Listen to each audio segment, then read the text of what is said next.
Yeah, yeah, yeah, yeah, yeah, yeah, yeah, yeah, yeah, yeah. Uh, Shake it, but keep pointing out all the lies. Putting the scripture right in your eyes. The Bible guy, he reads Hebrew and Greek and shows you that your book's not unique. The Bible guy, he turns through the pages until every Christian rages. The Bible guy, watch one time and you're hooked. Now let's watch why the Christians get cooked. The Bible guy.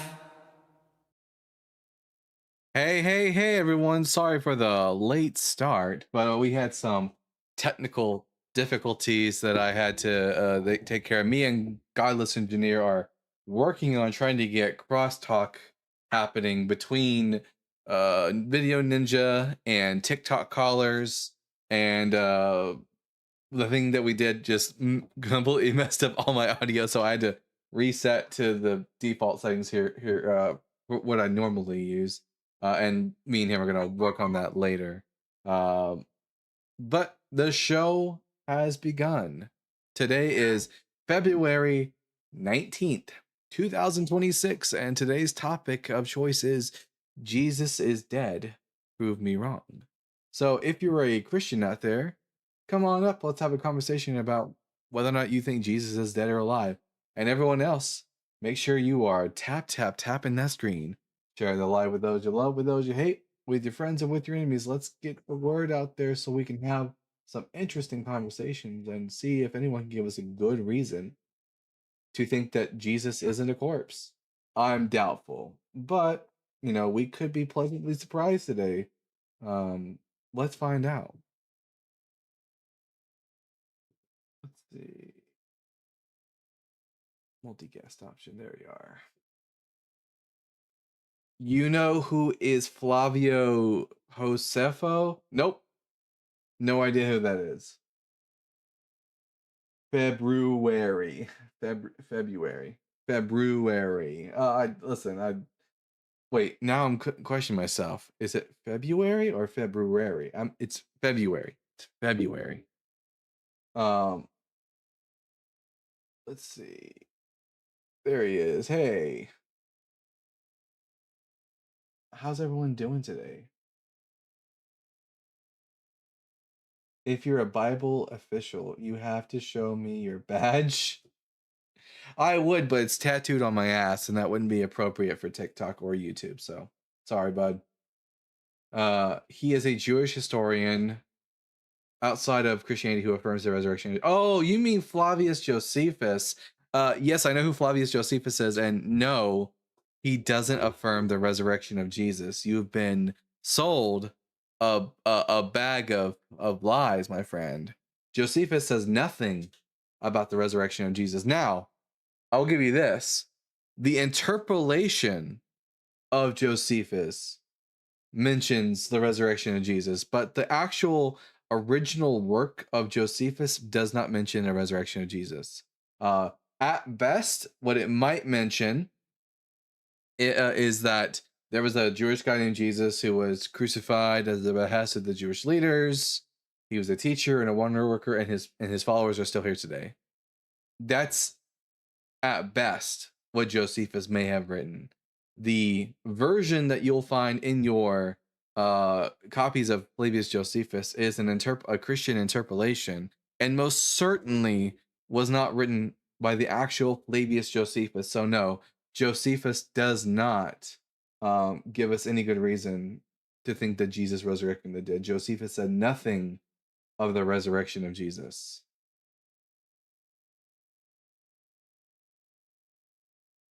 Flappiest Joe Penis. Flappiest Joe Penis.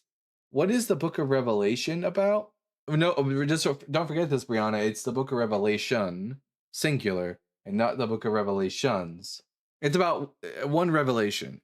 It's the revelation of Jesus Christ. The entire purpose of the book is really really a coded sort of diatribe against the Roman Empire, and it's the author talking about how Jesus's return is going to be soon, and that Rome is going to get their comeuppance from Jesus. That's basically what the Book of Revelation is about. Happy Thor's Day, Dulcanites. Yeah, happy Thor's Day. Next time a Christian tells you, "What year is it?" as an argument in favor of the validity of Christianity, ask them what day it is. Ask them what day it is. I'll tell you it's Thursday. Well, does that mean Thor's real? Is anyone claiming he's alive, bro? Literally every Christian I've spoken to, purple. Every Christian is claiming that Jesus is alive. So it's not about the fall of Rome. No, it is about the fall of Rome. It's a diatribe against the Roman Empire, and also about the what the author thought was the soon return of Jesus.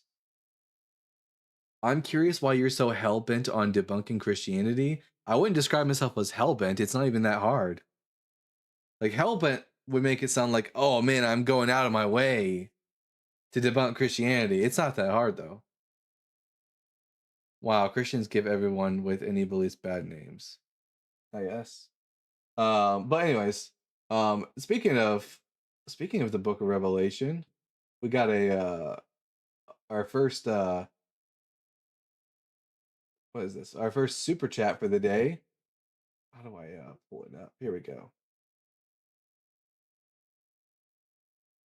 Our first super chat of the day.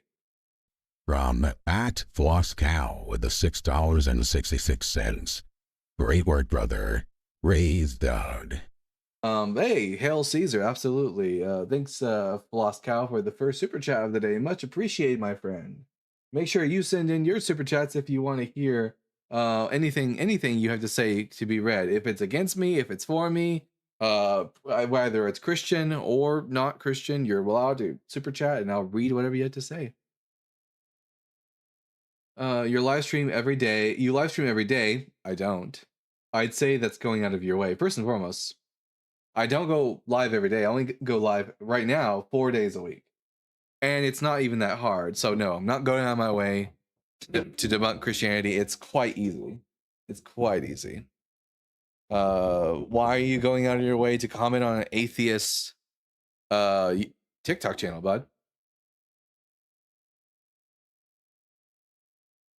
I'm just wondering, why don't you focus on something that would make real change in the world? What I do does make real change in the world. Every single individual who deconstructs from harmful beliefs make the world a better place. The world is a better place with less fundamentalist Christians in it. That's just a fact. If it wasn't for these fundamentalist beliefs, which we fight against on this channel, women could have the health care that they deserve. For example, trans people and gay people could live their lives without having to worry about whether or not they're going to be made illegal one day. What is harmful about Christian values? Yeah, I mean, I think I just gave a couple examples. It's because of Christian values that women can't even receive the proper health care that they deserve in the state that I live in. So fuck Christian values. Absolutely. At John Klein 67 with the $5. Who does your hair, bro? A Sheba hair?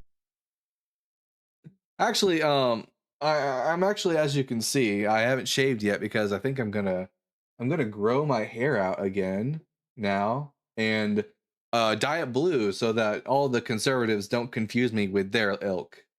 So you know, want everyone to know that I'm a hardcore raging liberal. All right, let me see. We got our first guest for the day, Colin Brown. Colin, I'm gonna ask you 3 preliminary questions, and then we can get to the conversation. So, question number 1, Colin, are you at least 18 years old? Yep. Question number 2, what pronouns do you go by? He, her. He, her. You go by he and her.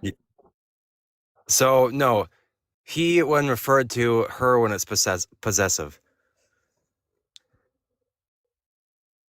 How do people refer to you? He, and then her when it's possessive. Jesus Christ. Okay, I'll just go assume he, him. So, Colin Brown, third question. Is Jesus dead? Nope. All right. I'm Dalton, the Bible guy. I think Jesus is dead. Colin, can you give us any good reason to think otherwise?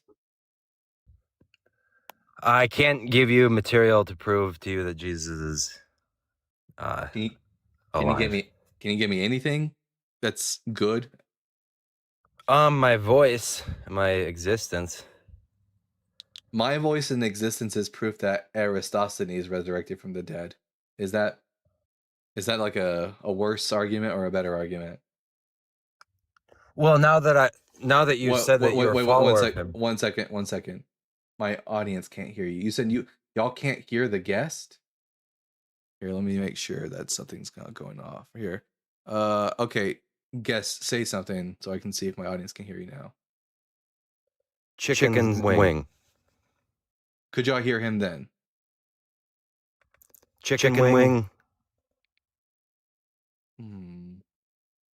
No. All right, 1 second. Something happened whenever I still got a little bit of audio issue here. So 1 second, bud. Let's see. Audio. Voice mod. Get rid of this one right here. Delete.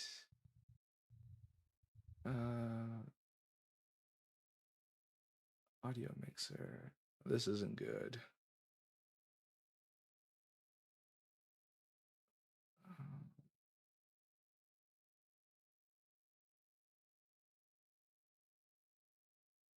Bug, why aren't you? Atheist can't hear it. Box, no, but it lights up. It lights up.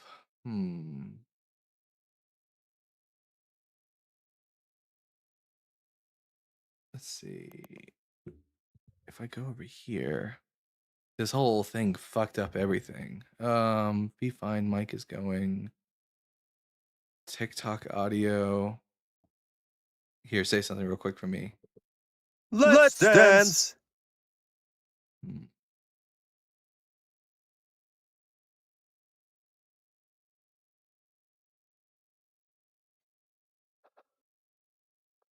Maybe it's in these options over here.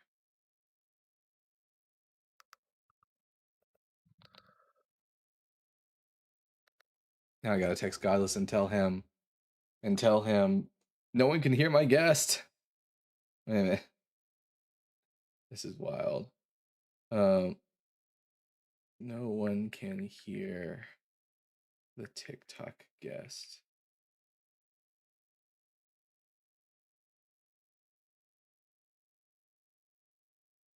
Mute audio.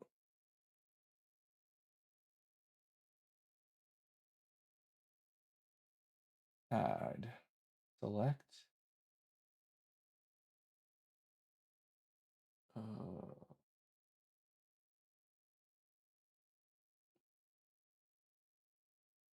Let's see. Speakers, default device. Oh, here we go. I'll bring it. My friend God. Hey, bud. Hey, what's going on? My audience can't hear the TikTok guest. Oh, yeah. So you need to check your TikTok audio to make sure that it's on the correct audio source. Oh, it's on voice meter right now. Here, add, select. Do I just go with default? Yeah, default should work. Okay. John, say something and see if the audience can hear you now. Hello, audience. Do you hear me? I'm the magnificent John. Okay, it's all fixed. Fuck, fantastic. All right, thank you, John. Okay, Colin, what were we? Okay, Colin, you were trying to give me an argument that Jesus isn't dead, and that argument was. Oh yeah. So my argument is my existence, me talking. Well, your existence is evidence that you exist and that you're not dead. How does it prove that a Jewish guy 2,000 years ago isn't dead? Dalton, he's a gift from God. No, I would say because I'm a Christian, somebody who knows Christ. Is Muslims existing proof that Islam is true and that Muhammad rode to heaven on a flying horse? No. Okay, so Christians existing is not evidence that Jesus rose again from the dead. Right. I worship Cthulhu, the Dark Lord of pain and suffering. So is he real? No, okay, I do have a better argument. Oh, like an actual argument. Let's hear your actual argument. Let's go. So, I believe that the possibility of God becoming incarnate allows me to say that Jesus could be alive. Demonstrate that it's possible. That it's possible? Yeah. Well, if divine nature were to be a thing, it could technically be united with human nature, right? No, you'd have to demonstrate that. I'd have to demonstrate it? Yeah. You don't get to just say things are possible. You'd have to demonstrate that they're possible. Well, do you believe in love? Yes, love, which is completely natural. Love starts in the brain as chemicals, and then it like comes forth as actions that we perform. That's all it is. Do you believe in America? Yes, that's a country. Can you prove it to me?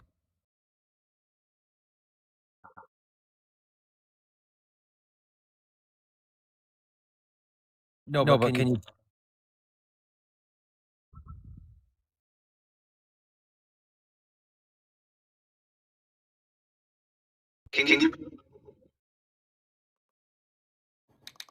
Hey, Dalton. For some reason, your audio on YouTube's doubled.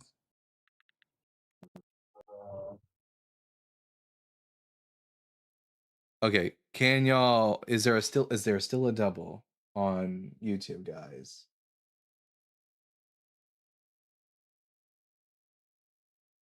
I'll give him a second to. I'm trying to get over there to look at it now. You sound like you're speaking through a metal pipe now over here. I mean, it's not terrible, but it did change it a little bit. Am I still muted?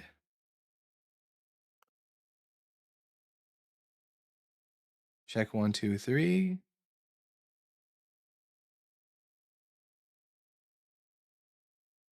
Here, let me pull up my YouTube and take a look. Let's see. The Bible guy. 3. I don't know. You sound fine, I think. Okay, yeah, everything sounds fine over on YouTube. I think I fixed it. I just had to mute something over here in OBS. Okay. Anyways, okay, okay. America exists. I think we all demonstrate that America exists. Can we demonstrate with any reliability that we do have proof of that. What's your proof? I live in America. No, that's not proof. What can you show me that shows me that it exists? I can show you a map. I can show you that doesn't prove it. It does. It could be a theoretical depiction of something that doesn't exist. Oh, listen, Colin, are you willing to be like good faith? Because unless you're an idiot and you don't realize that America is a real place, let's not pretend you're an idiot. Let's talk like you're a real person. Like you. If I showed you a map of Jesus, would that be proof? How do you show a map of a person? Maps are for locations. I drew a picture of him. If I drew a picture of Jesus, would that be good proof? No, because unlike America, you can't go to Jesus. Okay, where can you go that proves to you that America exists? Out my door. That's not proof. You're just saying that I'm walking in this thing. What's outside right now? What is all this outside? Nature. And that nature belongs to a area of the world. That area of the world is called what? Well, we call it America, but how do we know that America is a real thing? Well, because it's outside my door. Are you just going into solipsism? Are you just going into solipsism? Like, how can we know that the real world exists? If I called the outside Jesus, would that be proof that Jesus exists? You can call it that all you want. You're just giving a different word to an object that exists, but it would still hold that this Jesus is dead. You can call outside Jesus like an idiot, but that wouldn't make outside the dead rabbi. The dead rabbi and the outside would just have the same word attached to them, but they wouldn't be the same thing. Colin, this is kind of pathetic. I mean, is this really what you want to put forth as an argument? This can't be your best argument. Why don't you give the best one instead of your worst one? Yeah. So you still haven't proven to me that you can prove that America exists. I have to any reasonable person, not to you. Sure, you might be too, like, your brain might be too stunted from religion that you're not capable of understanding like something as simple as America exists because we all live in it. At least if you're an American, you live in it. I live in Christ. Christ exists. No, you don't. Anyways, I can show you a You map don't of live in America. I can show you the American flag. I can show you videos of other landmarks in America. Can you give me anything as substantial as the evidence for America for Jesus? Can you show me an actual video? Can you show me a video of Jesus? Well, I thought pictures suffice for you. I didn't say that once. Can you show? I have videos of America. Do you have any videos of Jesus? Yeah, video of me. Christ is in me. No, you're not Jesus. Well, if I'm an American, a video of an American. What part of your body is Jesus in? Is he like all the way up in the colon or something? Where is Jesus? Is Jesus your asshole? Is he like a rodent size? How do you get in there? Is Jesus your nutsack? Is that what Jesus is? Like, this is if you're my nutsack is a part of Jesus. If you're going to give me this shitty argument, I'm just going to give you shitty responses. My nutsack's a part of Jesus. Your nutsack's part of America. I'm not convinced that you're a real person. Is your nutsack a part of America? My nutsack is in America, but America is demonstrably real. Your Jesus, my nutsack's in Christ. The fact that you have to sit here and deny the existence of America in order to perpetuate your belief in the dead rabbi is really sad, Colin. Please tell me that you have anything better for evidence for Jesus than denying the existence of America. Okay, I have a map for you. I have a map. Hey, Colin, hold on. I want you to answer, but I needed to get this out. My nutsack brings all the boys to the yard, okay? And they're like, it's better than yours. I'm just saying. It is. It is, though. I've been saying this the whole time. Look, you give us shit and we'll give you shit back, Colin. You give us something good and decent, and the response you'll receive in turn is something good and decent. So I actually have a map of Jesus. You don't have maps of people. That's not how maps work. Maps are drawn out to like show location, not persons. A person is a location. No, it's not. A locus of consciousness. Yes, it is. A person can be at a location. A person is not a location. I'm not here, Colin. Here's the thing. I'm going to give you one last chance to give us a good argument for the resurrection of Jesus, or I'm just going to move on because I don't think you're smart enough to have this conversation. Show me that you're smart enough to have this conversation. Come on. Okay, I drew a picture of him.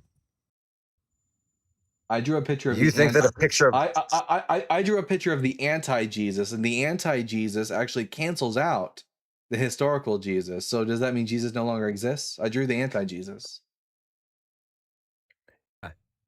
That works for you. And then I also drew a picture of. Yeah, I'm done with him. Other Christians in the comment section, I hope that you have something better than people who want to come up on my live and deny the existence of America in order to prove that their rabbi isn't dead. All right, we'll bring up the next. Well, what's the over under on him being a troll? Because I kind of feel like that was just a troll thing. Here's the problem. I can't tell the difference between a troll and an actual Christian because typically both of their arguments tend to be just as bad as the other. I can't tell the difference. That's kind of this guy. I thought he was really serious. Then I think he stopped being serious pretty quick. But I'm with Dalton. I can't tell anymore. There's so many people that are just insane. Like, I don't even know. Like, America isn't real, so Jesus is alive.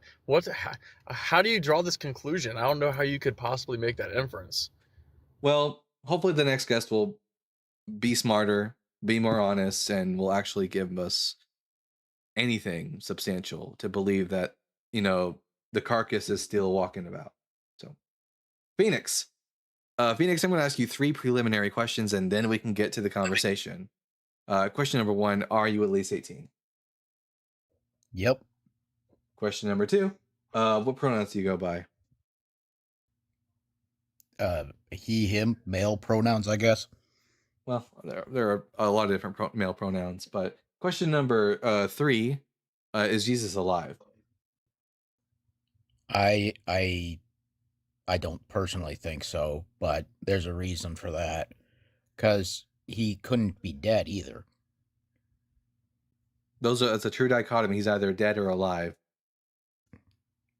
Well, no, not for me, because he would have to first exist to die, right?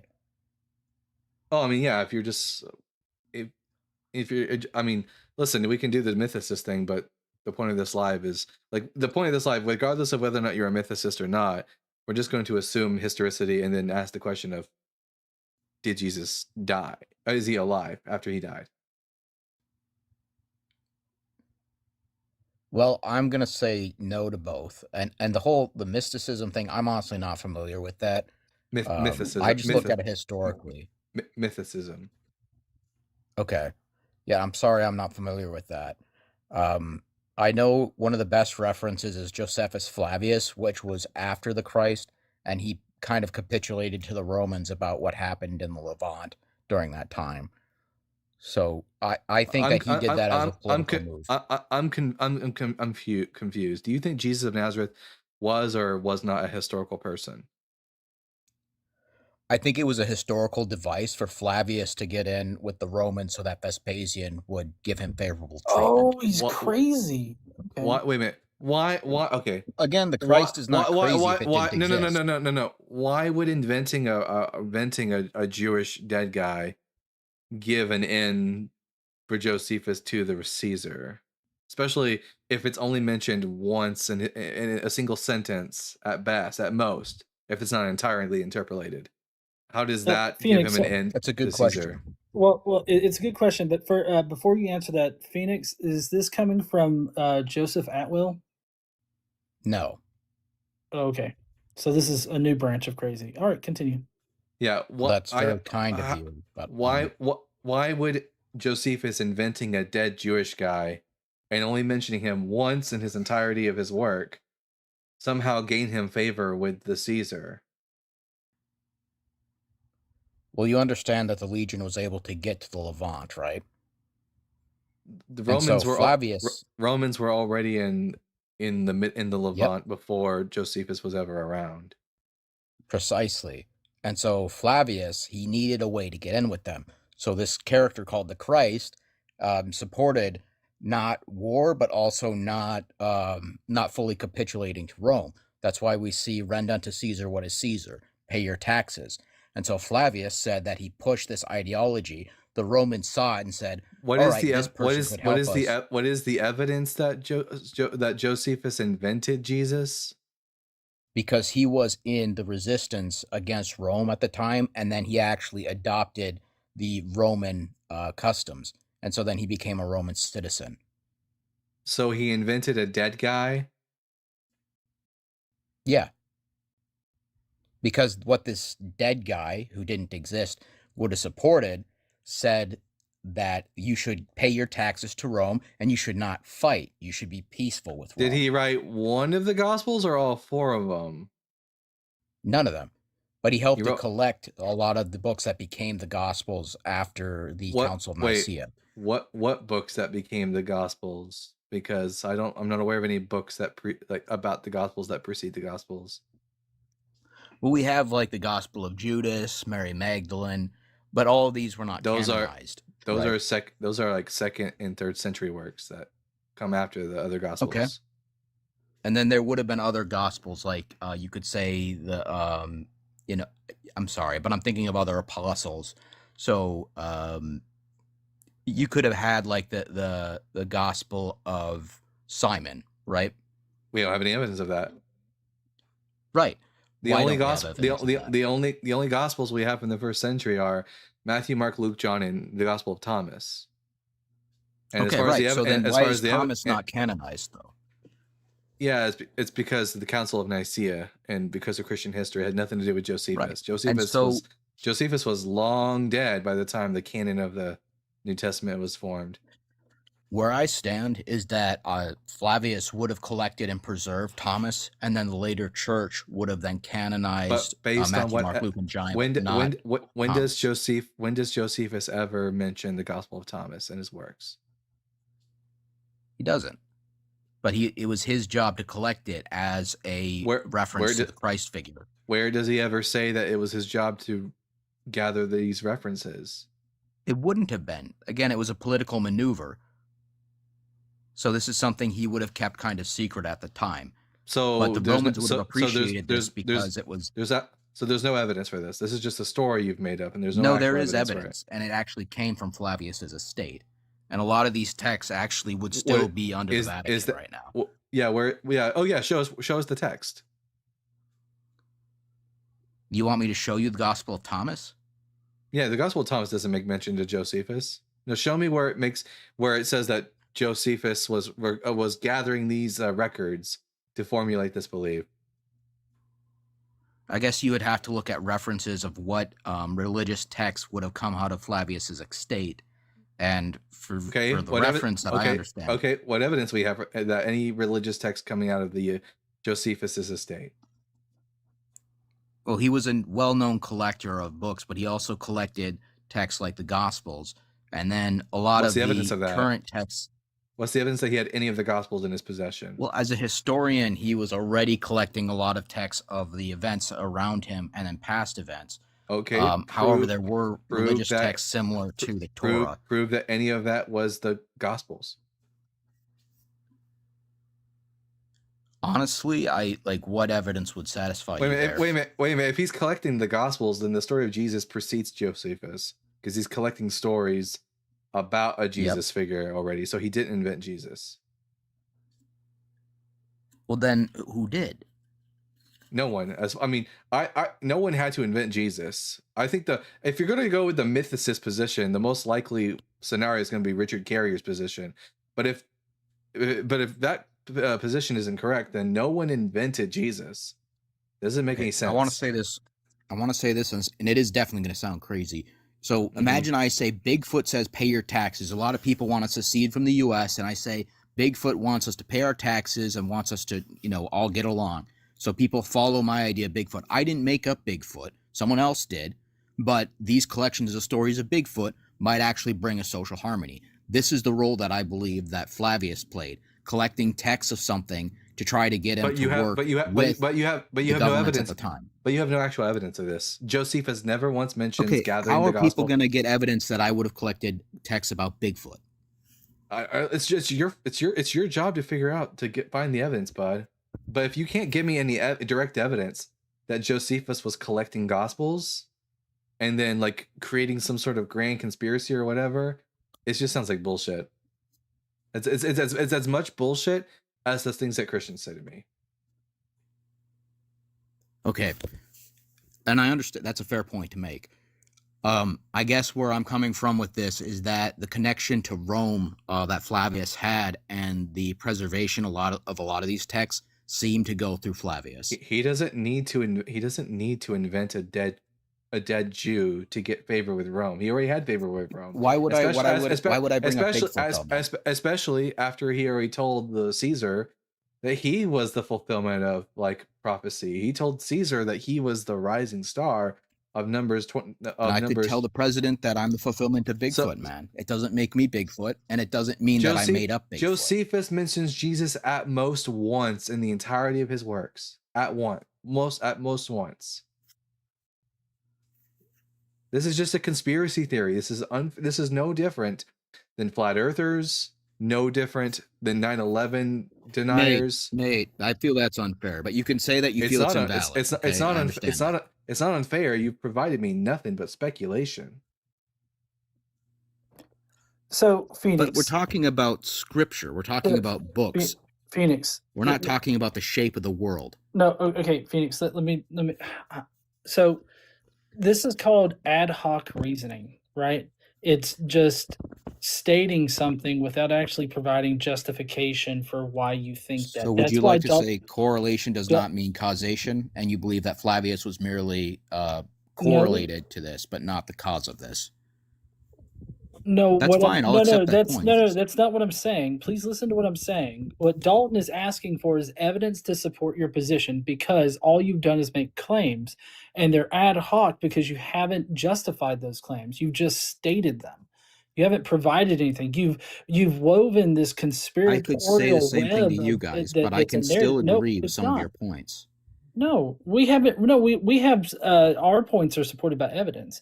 Yours is a conspiracy theory. Was Flavius a historian though? Listen, okay, this is how conspiracies work, okay? And you've dove headlong into like the deep conspiracy hole. So basically, conspiracies take nuggets of truth and then they weave those nuggets of truth together with narrative-driven elements, right? And they tie them into this web of a story in order to tell their conspiratorial story. Now, what makes it fallacious and makes it wrong is the fact that you don't have anything supporting those connections that you're drawing. It's imagine like a bridge that has no support, right? It's going to fall, and everything that you've stated so far is falling because you're not supporting your bridges with any kind of evidence. So you just need to find some Well, you're just evidence to doubting support those Flavius. And bridges. listen, that's fine. We're not. No, I'd we're like not. to know We're what not. your We're not. We're bridge not. is. What's your We're argument? not. We're not denying Flavius Josephus because Flavius never once says that he is the inventor of Jesus or that he invented or that he ever had gospels. At most, Why would he? at most, all Josephus says about Jesus is found in a section of Antiquities of the Jews, where he says that there was a guy named Josephus who was crucified under the Romans and has still got followers today, and that's all he says about him. All right. That's nothing. So what's your stance of the Gospels and how they moved on? The earliest gospel. How do you think that happened? The earliest gospel was the Gospel of Matthew. Okay. Then the Gospel of Matthew and Luke sometime after that, and then finally the Gospel of John. So how is that preserved by what organization? But not by an organization, just by singular Christian groups, not by an organization. So by the early church, early Christians, not churches, and like this idea of there being a singular organized church in the first century is like a myth. But yeah, it was preserved. Flavius had no connection to those. But we have no evidence of him having connection to them. Okay. So unless there's evidence, I'm not going to believe it. I guess my stance is that he would have been connected to as many groups as possible, and this is how he would have had information. Prove it. On. You would have to demonstrate that he was in contact with Christians. Well, he was in contact with both the Romans and the Sanhedrin, so that would have had to connect him with the people who understood the context of the time. So neither of those groups are Christians, Phoenix. God damn.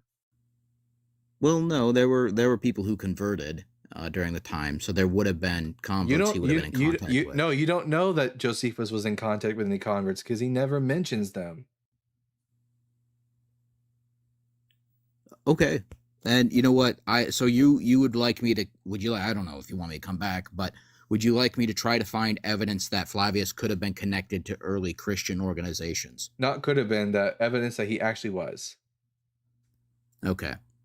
All right. Well, I appreciate your fair points. Hopefully I made some fair points of my own. I don't think that Christ existed, and because of that, I don't think he either lived or died. Well, that's fine. You can be a mythicist and not believe Jesus existed, but doing so via a conspiracy theory will gain you no favors with me. Will you do me one favor quickly, though? What is a mythicist? Someone who doesn't believe that Jesus of Nazareth was a historical person, but rather purely mythical in nature. This is your time to shine, John. Okay, I'm not a Christian. Is this implying? No, hold on. You guys imply that I'm a Christian? John does. No, I didn't imply you were a Christian. John here also doesn't think Jesus existed, but he doesn't do it by relying on conspiracy theories. Go ahead, John. Yeah, so I would be what's called a minimal mythicist. Basically, what we do is we look at Jesus in the light of a classical hero reference class. Also mixed in there is the mystery cult aspect of early Christianity. So you mix those two things together, and then you throw in the fact that there's no blatant statement from like Paul that Jesus walked on earth, and then boom, you don't need a Jesus. All you need is the belief in a Jesus. That's pretty much my elevator pitch. Okay. Also, Or is that simple? Amy Talley, I'm not ignoring Joe Mama. It's just not Joe Mama's turn to come up. They get to come up next. They're not being ignored. I have a guest up. I have one guest at a time. All right, continue. Okay, so you feel that the reference that to the Christ not being around from John is sufficient to say he was used in the movement of Christianity, and that the movement and development of Christianity has something to it. I don't know. I know those were all English words, but I'm not sure what they mean when put together in the fashion you did. Can you restate it? It's not John. Yeah. It was Paul. Paul, according to the minimal mythicist theory, makes no mention. Paul believes Jesus existed. He just doesn't think he existed on Earth as a historical, like, flesh and blood person on the Earth. And that's where it would have, like, that's the earliest form of Christianity, according to the minimal mythicist theory. Right. And so does that concede to Christianity because the person who made that idea was also a Christian? Yes, the early Christians were Christians. Yeah, and I mean more specifically, they were Jewish Christians. So, like they would have. So, are you Christian as well? No, I'm an atheist. So, are you Christian as well? We're both atheists. Okay. You think a Christian's going to come up on a live and say Jesus is dead? Maybe. Honestly, I don't know. You could say he died and rose again, trying to get attention. Then I would say Jesus. Shaking your head's not a point. Then I would say Jesus was dead. If I say Jesus is dead, is a present tense a word. It means that the current condition of Jesus is that he is currently dead. So you're rejecting the resurrection? Yes. All right, that's fine.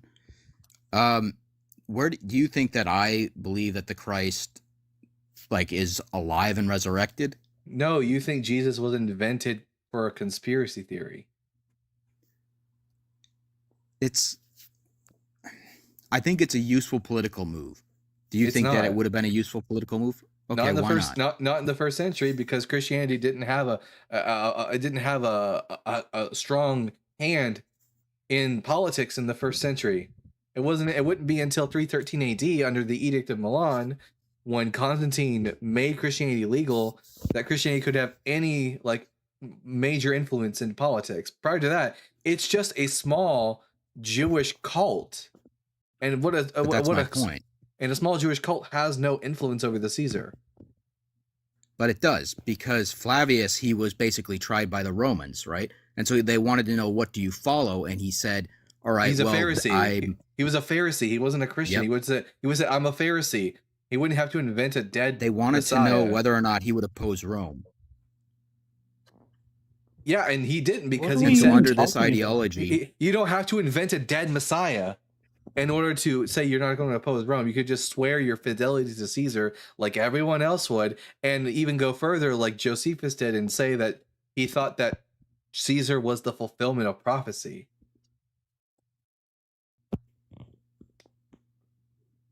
I see. Well, at least we agree that he capitulated to Rome, because I think that's the core of the point I'm getting at, whether or not we can involve Christianity into it. So do you think he wouldn't have had Christian texts within his libraries? I have no evidence of it. Until I have evidence of it, it's a neutral position. Can't say yes or no. We have no evidence. That's all at all. All right, well, I do appreciate the respectful discussion, and if I can talk to you again, I'll try to get you some references to that, if they exist. All right. All right, take care, guys. Y'all know on this live how I feel about conspiracy theories. Jesus. Yeah, it's amazing to me that some people don't know how they work. All right. we're gonna bring up Joe Mama, but first I'm gonna read some super chats. 2 super chats that we have. It's Steve here with the $5. Colin seems like an appropriate name.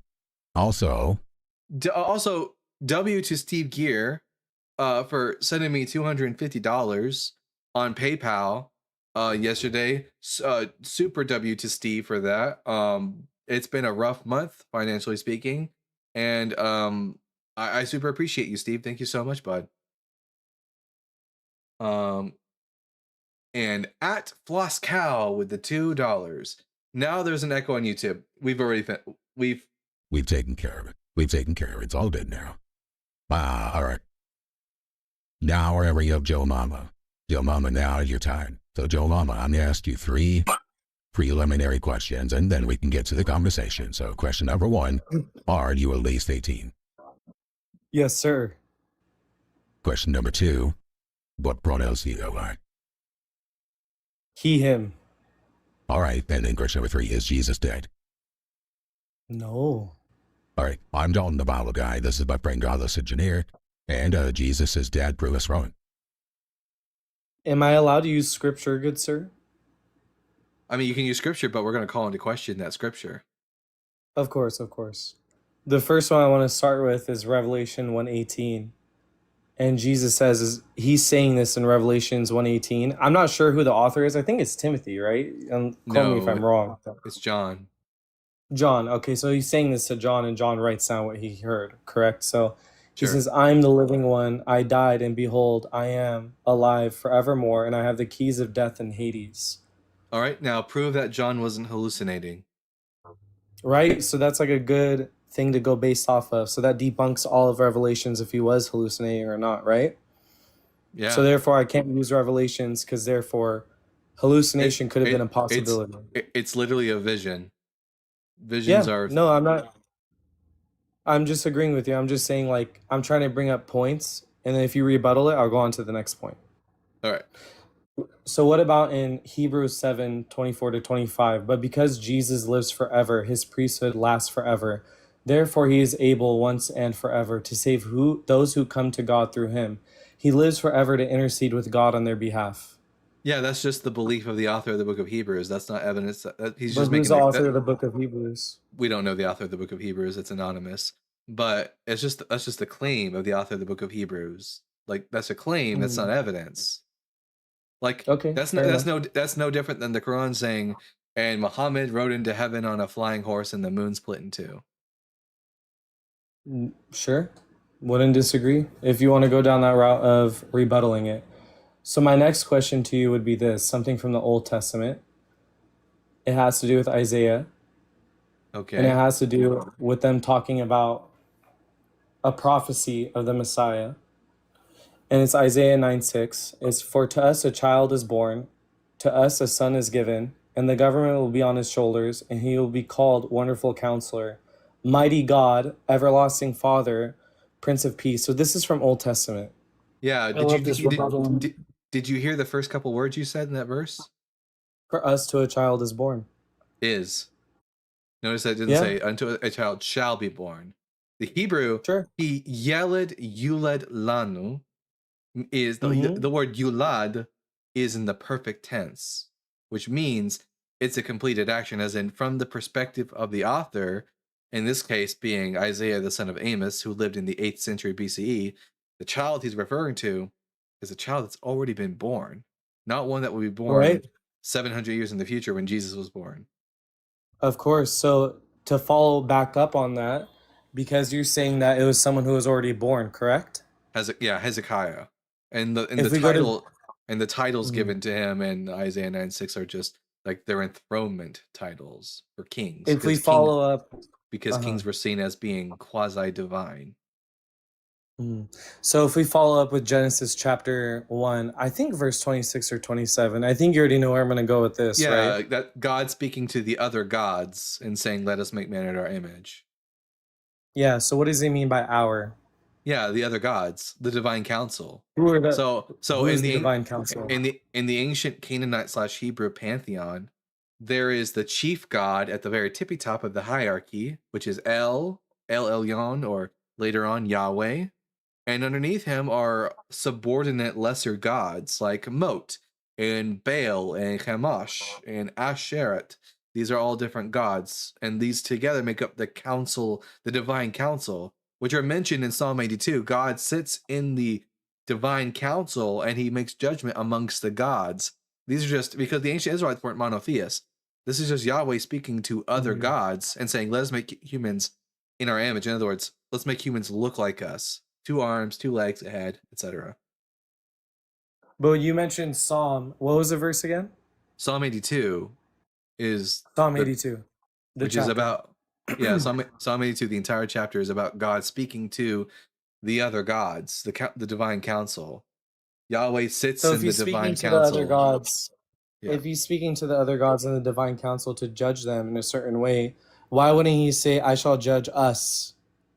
Because why is he speaking to them directly? Because he's above them. So if he's above them, why would he mention? So going back, it's like think for example within Greek pantheon, Zeus is the chief god.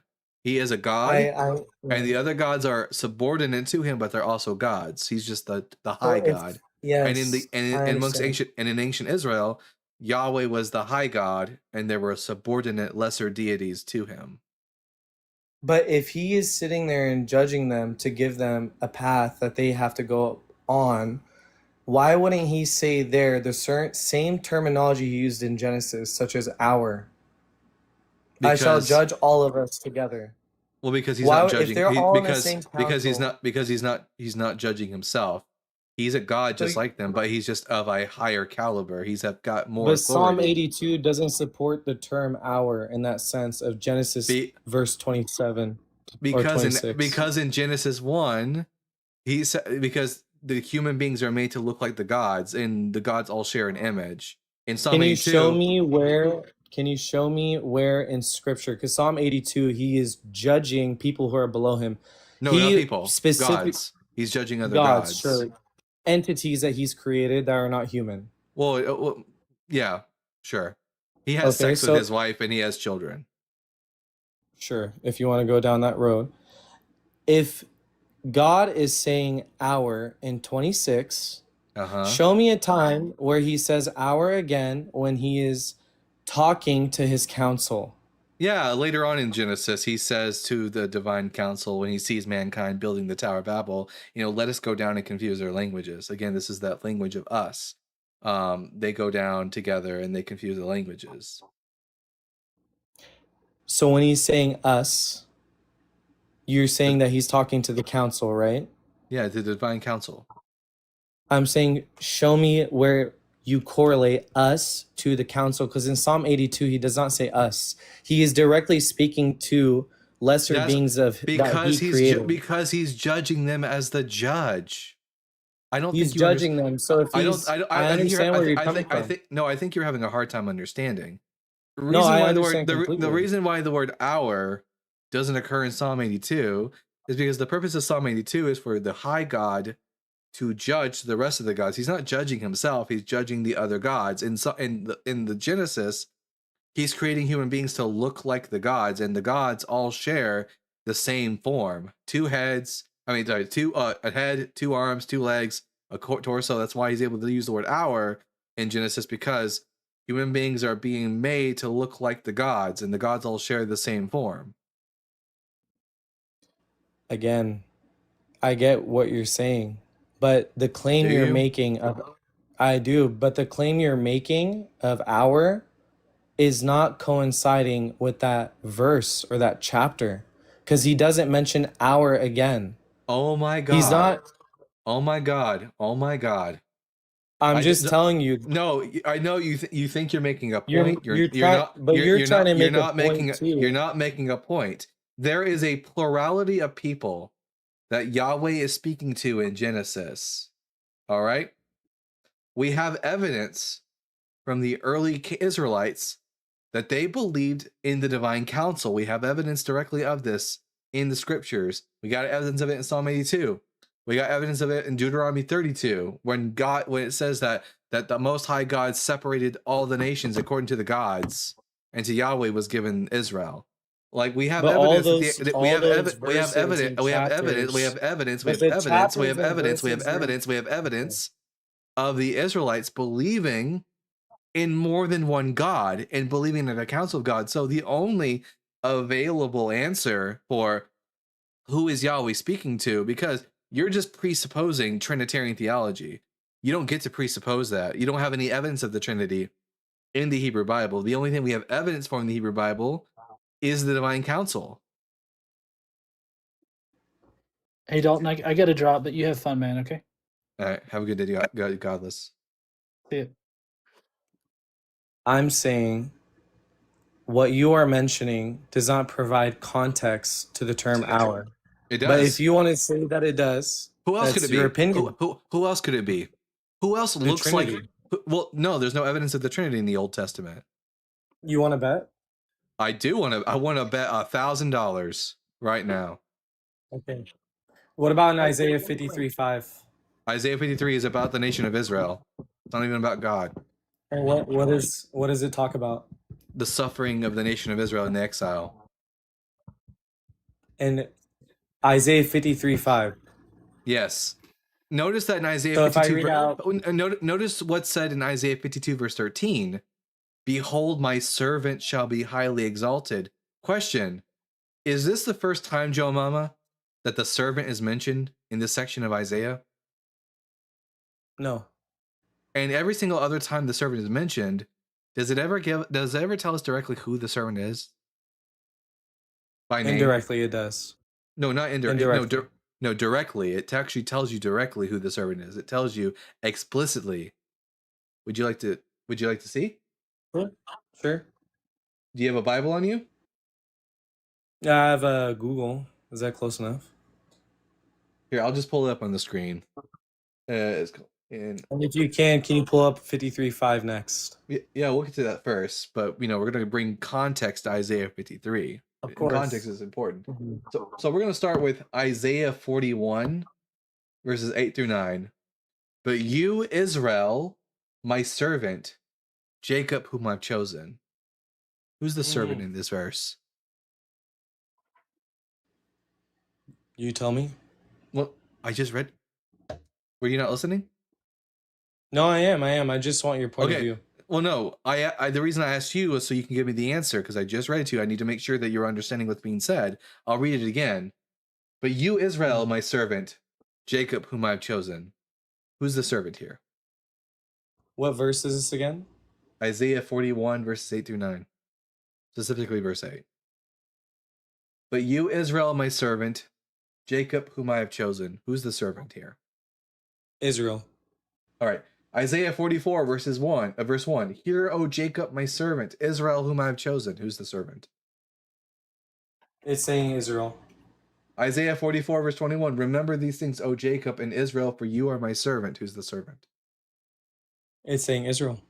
Isaiah 45, verse 4. For the sake of my servant Jacob and Israel, my chosen. Who's the servant? Israel. All right. Isaiah 48, verse 20. The Lord has redeemed his servant Jacob. Who's the servant?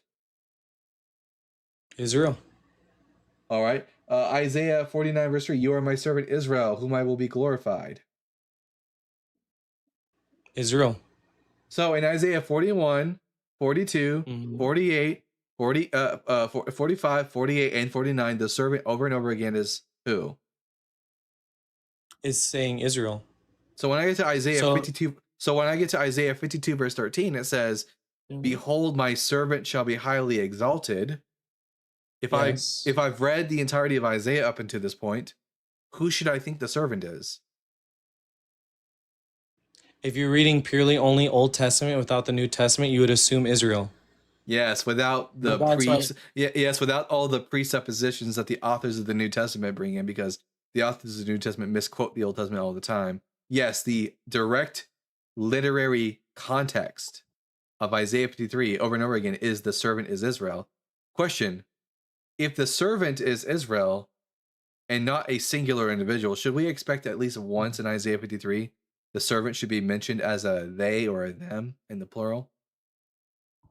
Well, I would want to take it a step further because since this whole context of Isaiah, it also mentions the descendants of Jacob and Abraham, correct?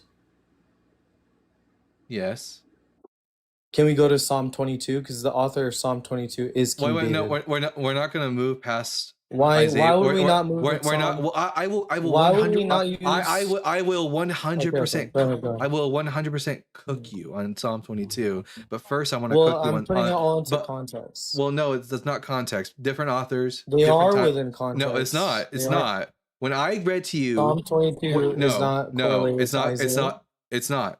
It's different author, different time period. You're pivoting away. We're going to stick to Isaiah 53. When I mentioned, Why can't we take a poll and see what the public says? I don't care what the public says. This is my show, and I'm the Well, one who runs. I think that's a problem.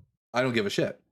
I don't give a shit. Oh, My audience is smart enough to know, because they've heard it a million times, that Psalm 22 has nothing to do with what's written in Isaiah 53. We will get to Psalm 22 after we deal with Isaiah 53. okay. So, in Isaiah 53, verse 8, the last 4 words are Mi pesha ami nega lamo. You know what that means? Explain, please. Because of the transgressions of my people. Your Bible says he was afflicted. The original Hebrew says they were afflicted. What does the Aramaic version say? Why would I care about an Aramaic translation and not the original Hebrew? Because the Aramaic translation was even written by Abraham, who was born in Assyria. No, it wasn't. No, it fucking wasn't. Abraham, if he did exist. First and foremost, Abraham lived. If he did exist, which I don't think he existed, if Abraham did exist, he lived nearly 1,000 years before the book of Isaiah was written. He's not writing an Aramaic translation of the book of Isaiah. We don't have, the only thing we have of Isaiah in Aramaic are the works of, for example, Jonathan ben Uziel, his Targum, which is a paraphrase in Aramaic of Isaiah, which was written hundreds and hundreds of years after the book of Isaiah was already written. And also, I don't give a shit. We gotta rule out Aramaic texts, huh? Yeah, because they're translations. They're not original, and they're not written by Abraham. Oh, okay. So the original Hebrew refers to the servant as a them and a they.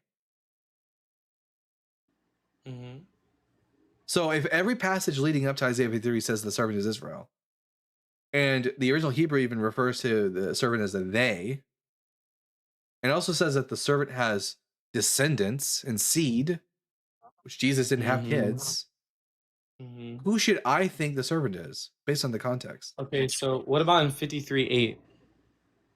Yeah, at the very end of 53 verse 8, it says, Mi pesha ami negalamo, because of the transgressions of my people, they were afflicted.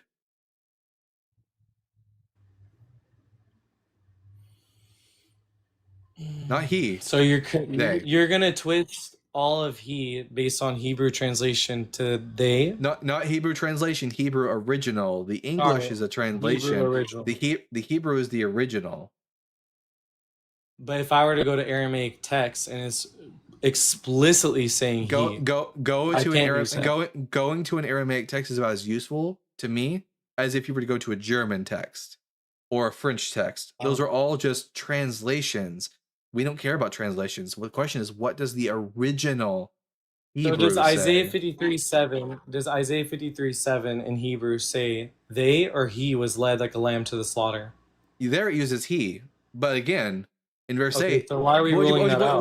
Well, we're not ruling it out because in the prophetic text, you can have a group of people being referred to as a he.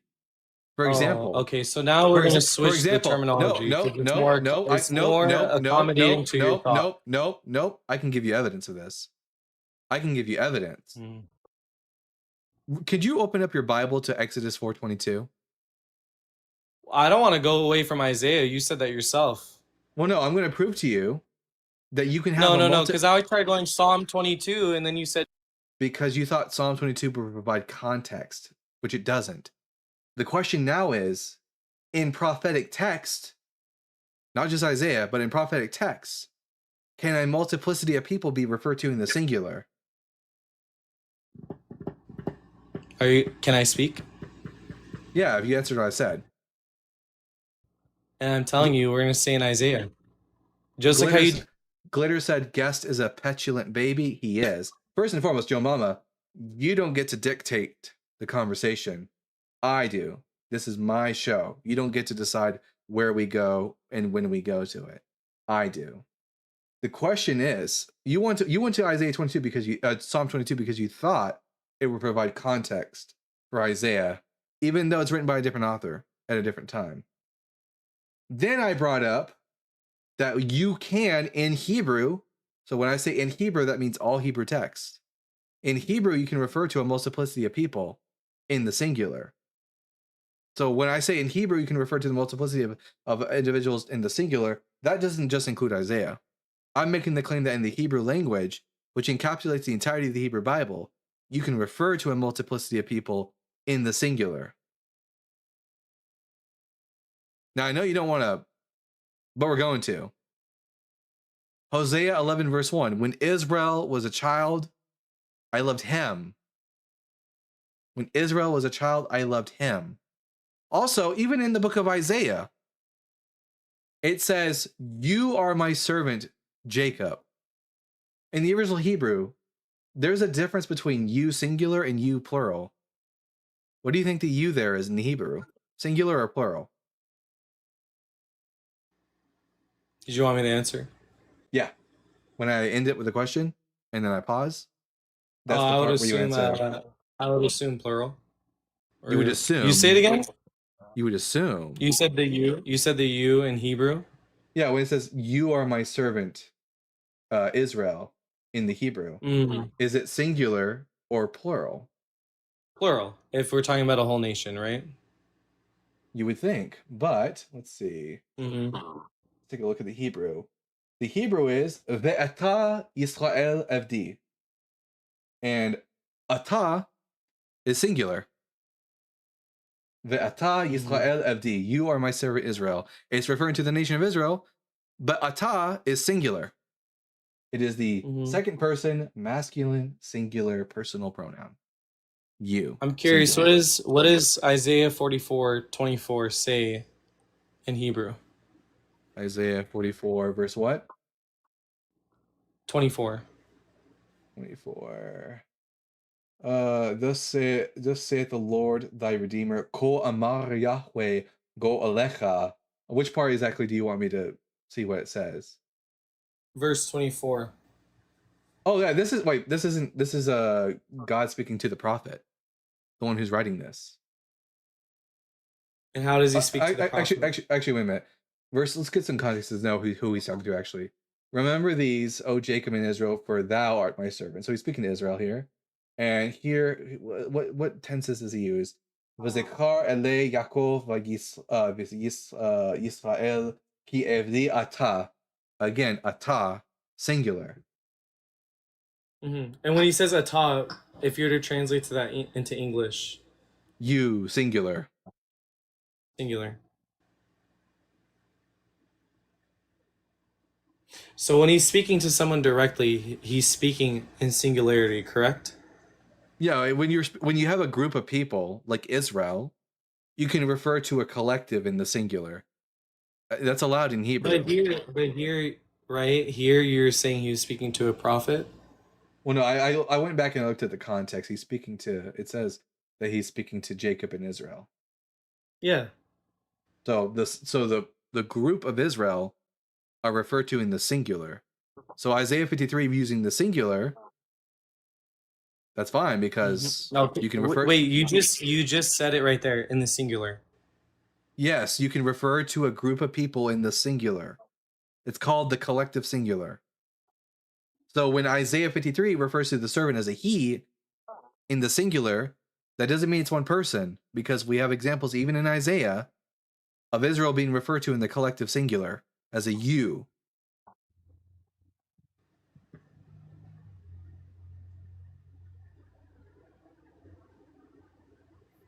I'm still there.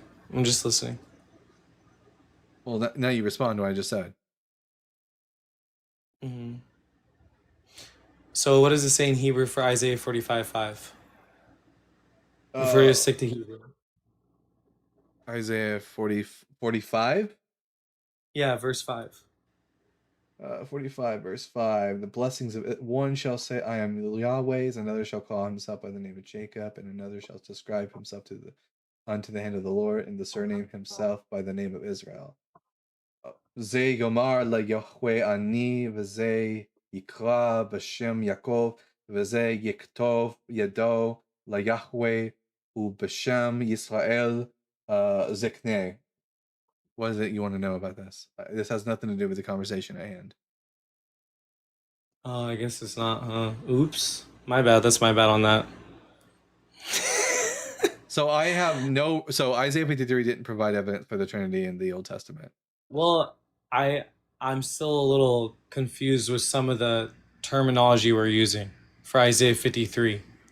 Because when I read 53, 4-5, surely he took our pain and bore our suffering. He was pierced for our transgressions, right? Not pierced. Not pierced. Micholal, he was wounded. And Wounded. it's not Okay, let's say he was wounded. and not for our transgressions, as if it's a vicarious atonement. It doesn't use the preposition lamed. It uses the preposition mem, which means because here. He was wounded because of our transgressions. In other words, because of the wrong we did, it resulted in his being wounded. And who is he being wounded? Israel. Israel was wounded in the Babylon exile.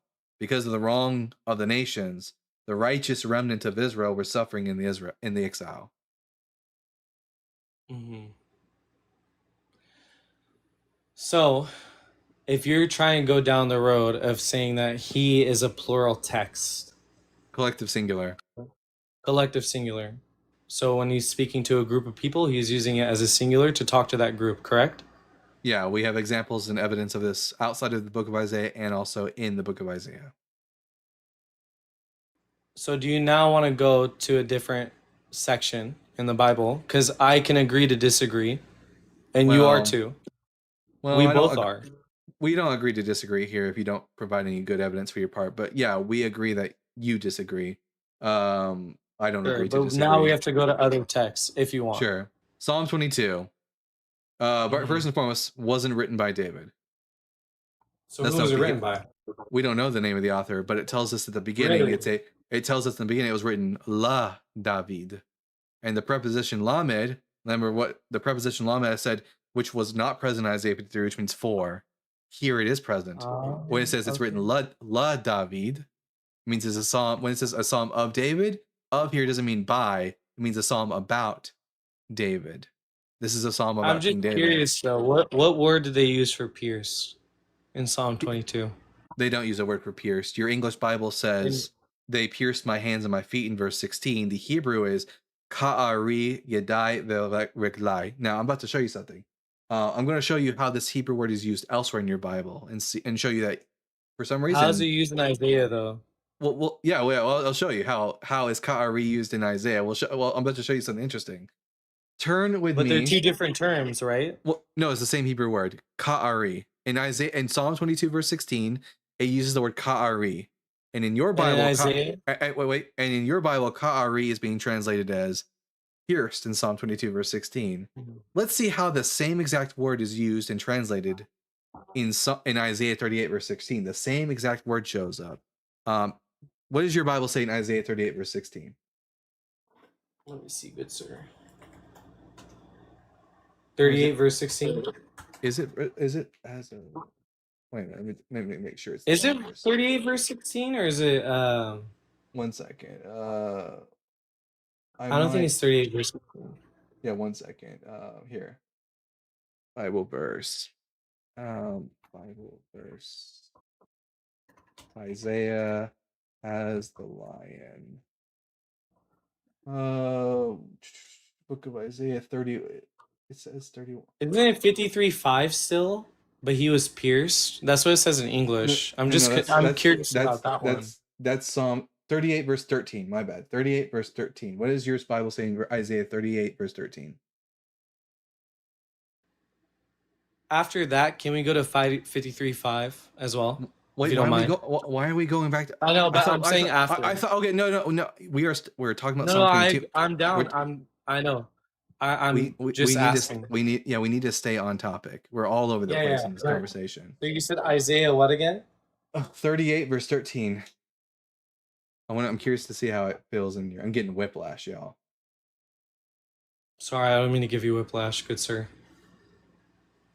It says in Isaiah 38 verse 13, I waited patiently till dawn, but like a lion he broke all my bones. Day and night you made an end of me.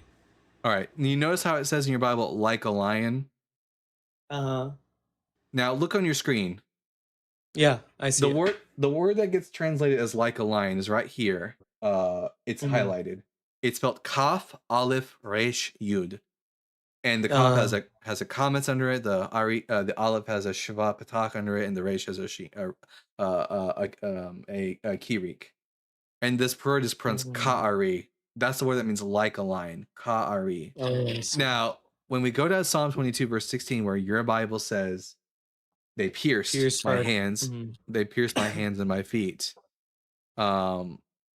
Isaiah 22, verse 16, when we look at the Hebrew, what's the word Psalm 22? Yeah, look at what word is being translated as it's off the screen a little. There. Can you see it now? Yeah. It's the same exact Hebrew word. It's ka'ari. Because your Bible says, they pierced my hands and my feet. That's incorrect. It's ka'ari yadai v'reglai. They're like a lion at my hands and my feet. This is the author of the psalm describing King David's enemies as being like lions tearing him apart from his hands and feet. Oh, I see. What about in 50? Yeah, I'm just curious though on Hebrew text because now I'm just learning. 53:5, when it says pierced, what word did they use there? I think it's mecholal. Let's see, Isaiah 53, which means to wound. The Hebrew word for pierce is dekar. The Hebrew word used in Isaiah 53 verse 5, where it says he was wounded, it says vehu mecholal mi peshenu, and he was wounded because of our transgressions. So is cholal just meaning of like a form of, I guess this is bad wording. Mecholal just means to wound in a very general sense. And then the word you said for the lions was what again? Ka'ari, like a lion. Ka'ari.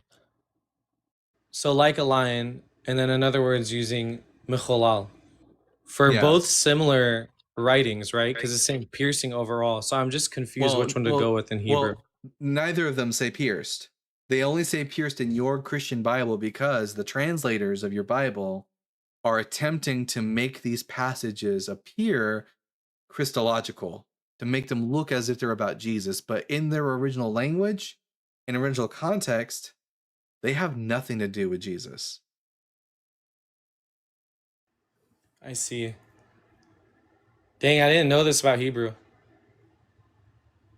I appreciate it. You taught me a lot, so I need to do a bit more reading. But that's the thing. Like, I read the Peshitta, which is the Aramaic Bible, and it's so different from the Hebrew translation. And I know you're going to say that's not an accurate form.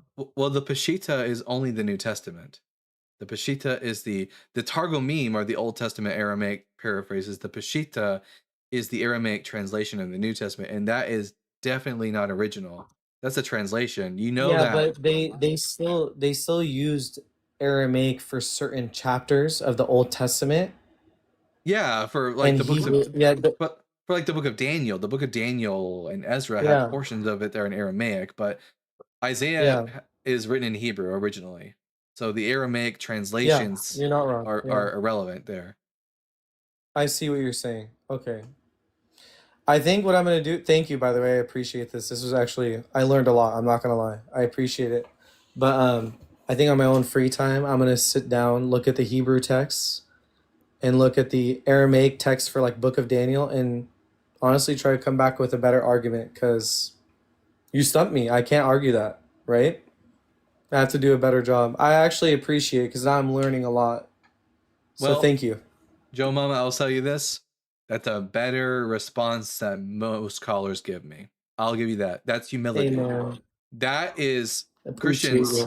That's an example of Amos 3:8 to seek justice, love truth, and to walk humbly before your God. Be like Joe Mama. Thanks, bro. Appreciate it. Have a good day. Skyrim changed my life. Hell yeah, brother. Long live the Empire. Skyrim changed my life was a perfect way to end that call. Hi, Chat and Ashlyn. How y'all doing? I clearly came in at a good time. That was such a lovely conversation. Like, you just explained it so well, and they're like, well, you know, in all honesty, I can't beat this, so I guess you're right. Yeah. And I don't. I should. I'm sorry. I overslept, boss. I won't be late again. Chet, how you doing, bud? Doing great. How you been? I'm doing fantastic. We're having a good live so far. But I suspect it looks like it. Looks like it. I don't have high hopes for this next guest, only because I've had a bad history with members of the BHI movement, and this individual is definitely BHI. So, also everyone send in your super chats. Remember that we can not do this live without your assistance, and every super chat is super appreciated. Super appreciated. All right, we're gonna bring in Black Israelite Beta. Black Israelite Beta. I'm Dalton the Bible Guy. I'm gonna ask you 3 preliminary questions, and then we can get into the meat and potatoes of the conversation. Question number 1, are you at least 18?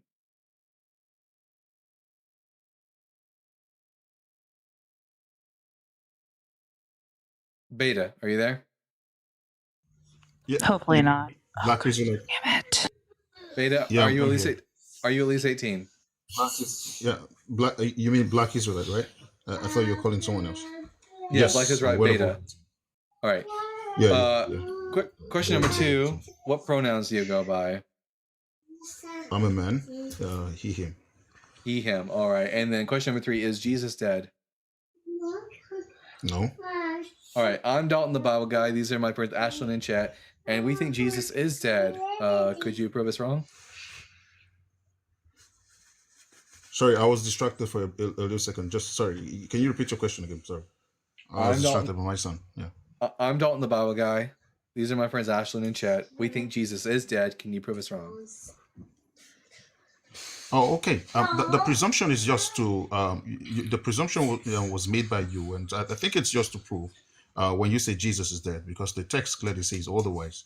But I think when you coming up with a different narrative or perspective, which is interesting, I think the ball stops in your court to prove it. Yeah, that when people die, they don't come back to life. That's not presumptuous. That's just evidence. Yeah. Yes, you're right. No one dies.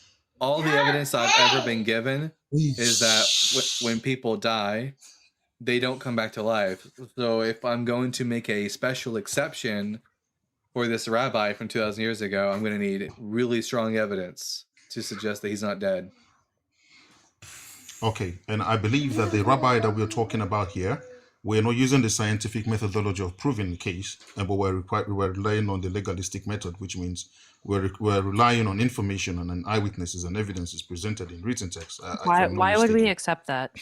But also, we don't have eyewitnesses. I'm not asking you to accept. I'm saying what is before us is not something we can test with a scientific methodology of testing. Okay, but we don't have any eyewitnesses. So we have to rely. Yes, it's right there in the text. The text proves it. It's right there in the text. So we can critique the text, and I believe your position. Can you name the eyewitnesses? It's all over there in the text. The text says it all. Yeah, so you should can be able read to the name Acts of Apostles, Peter and all the apostles. They're all eyewitnesses to his resurrection. So Paul met him in Damascus. By wait, you're saying that they were present for the body rising from the dead, or do you just think that they saw Jesus after he died?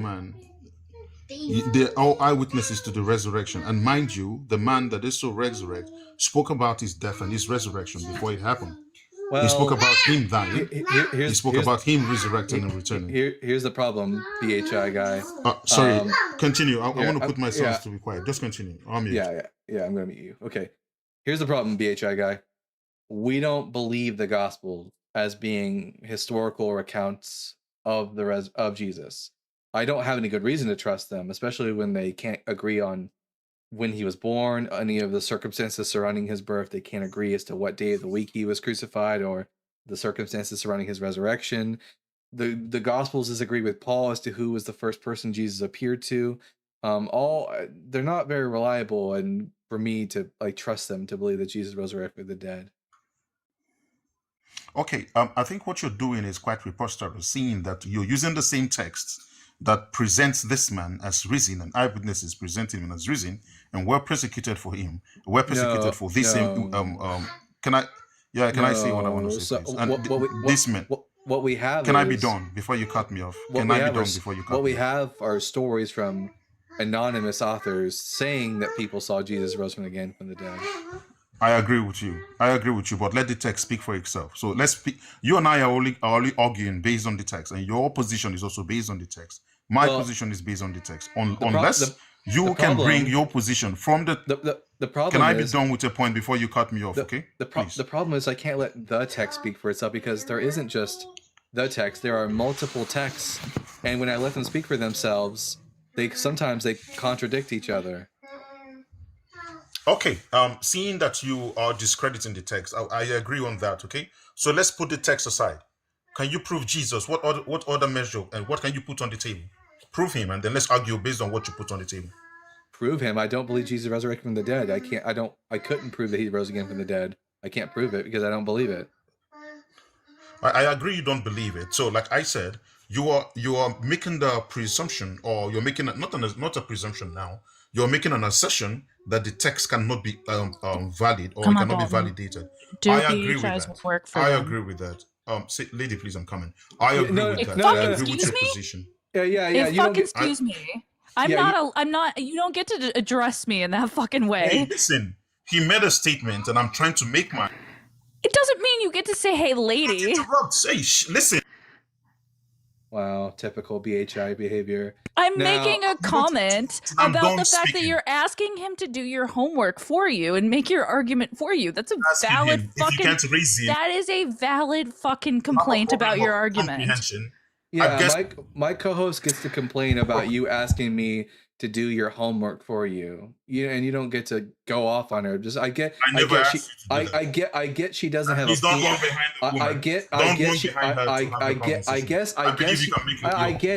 it. She doesn't have a penis, therefore you don't respect her. But on this live, you have to respect the women who come up here. I never said that. Listen, hey, don't come off. You don't have to say it. Your actions speak louder than words. Hey, penis. Yeah. Like, what the fuck? Now, what Ashlyn said was 100% valid. I'm not going to do your homework for you. You want me to believe that your rabbi isn't a fucking corpse rotting with maggots in him? You're going to have to provide us with the evidence. And you don't get to be disrespectful to my co-host. So do you want to act like an adult? And also like someone who, like, maybe in school you had other people do your homework for you. That's not how this works here. You don't. The issue, Black Hebrew Israelite, that I'm having is Dalton's interrupting you at the same level, and you don't treat Dalton the same way you just treated me. Like, that is why I'm getting so upset. Is because you didn't go around and say, "Hey, penis dude." You turned around and said, "Hey, lady." And it's not that even lady is disrespectful. It's how you fucking said it.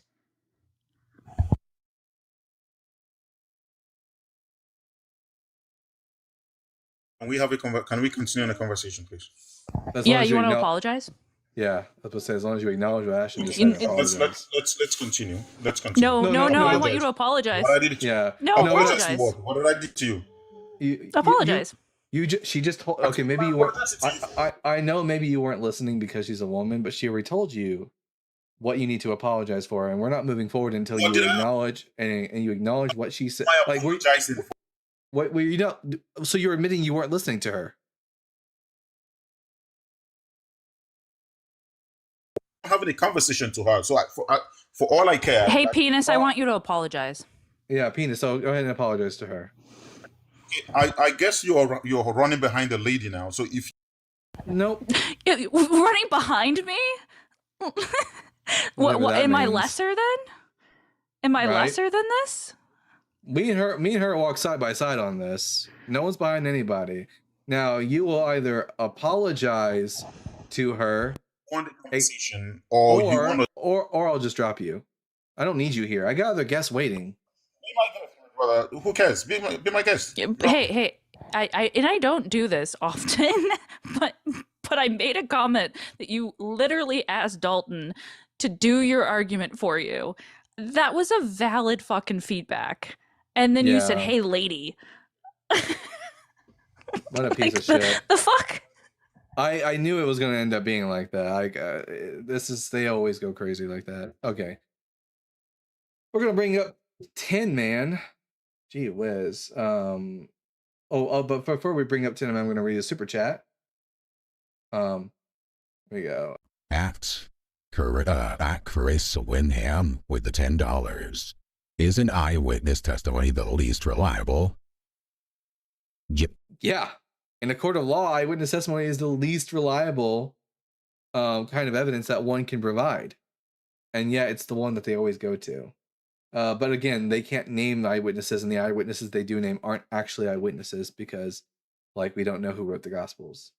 But the individual who was going to come up next has gone, so I guess we'll bring up the next guest in their place. Yonut Fanica. Yonut, I'm going to ask you 3 preliminary questions, and then we can get to the conversation. So, question number. Oh, you're good, Tin Man. Question number 1. Are you at least 18 years old? Yes. Question number 2. What pronouns do you go by? He, him. And then question number 3. Do you think Jesus is dead? No. All right, I think Jesus is dead. Prove me wrong. Okay, so I'm going with the point that the other guy was, and then you were talking about eyewitnesses, and your point was that the Gospels they don't match 100% on every single detail. So Not just that. we can see differences between them. Not just that. It's not like it's minor differences. It's like whole entire different narrative differences. It's like no minor. But the core, would you say the core message is the same? Well, yeah, but that's to be expected because the authors of Matthew and Luke copied from the Gospel of Mark and added to it. So, of course, the core message would be the same. It's their additions that they added to the Gospel of Mark, which end up contradicting each other. And then John just has a whole completely different story. Okay, but if they were copying from each other, make the errors. Why? If I copy from Harry Potter but make additions to it, will the core still be the same?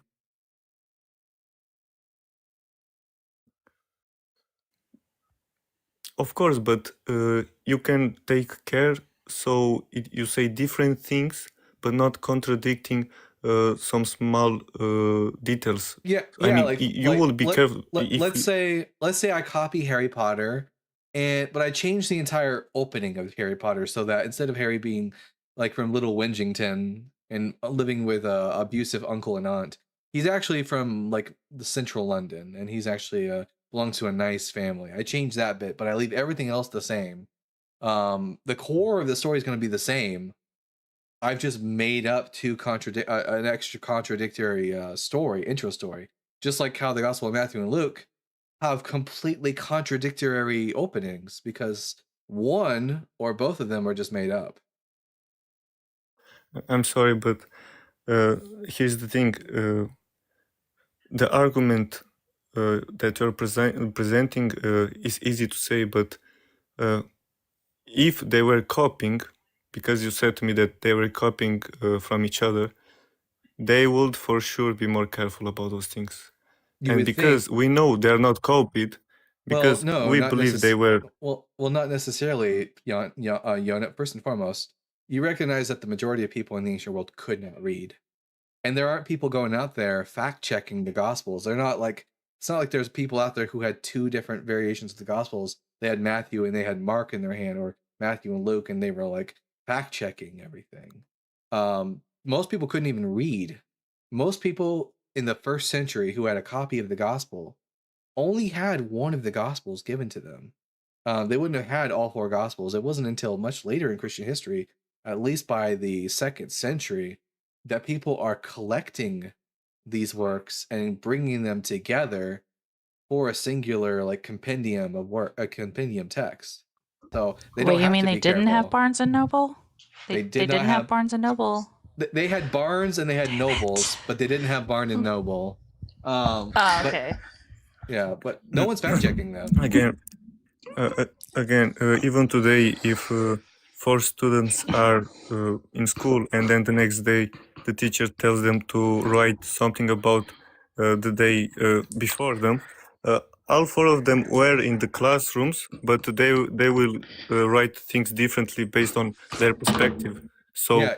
again, the Gospels not being 100% identical onto Well, another, it's not just Yonah, confirms. Yonah, it's not a matter of perspective. The opening stories of the Gospels of Matthew and Luke are completely 100% different from one another. One of them places Jesus' birth at the death of King Herod the Great, which was around 4 BC. And the other gospel places it a whole decade later under Quirinius. That's not a matter of perspective. One says that Jesus was originally from Nazareth and that he returned to Nazareth after he was born. The other gospel says that he was from Bethlehem and he only settled in Nazareth after they didn't want to return to because of Herod Archelaus. These aren't small differences. Okay, now my question is, do you think Jesus existed as a person? Yeah, but we can't really say much about the historical Jesus because like the gospels aren't reliable. At most, the only things I'm willing to say about the historical Jesus, if there was one, and I'm on the fence about that, if there was one, was that he was a Jewish man who was crucified by the Romans. And that's it. But where would you get your sources from? Josephus. He wrote about Jesus 200 years after his death. So only like 60 years after. Are you trying to argue with us on how we shouldn't believe Jesus was historical? If you want me to not believe Jesus existed, fine, I can hold that position. You don't have any good reason to think Jesus existed. There. I'll put my mythicist hat on. You don't have any good reason to think he existed. Okay, but according to what you guys are saying, you guys are just finding motives and reasons to disagree, basically. No, you've given me no good reason to believe that Jesus was It's called resurrected. evidence. Yeah, we're looking for evidence. Yeah, Okay, I know that's so weird to you, but we're looking for evidence, motives or evidence. Yeah. Wait a second, but for example, the host just told me that he.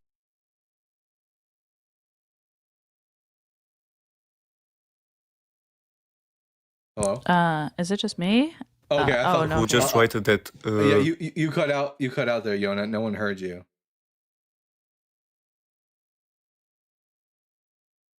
I thought that was me at first.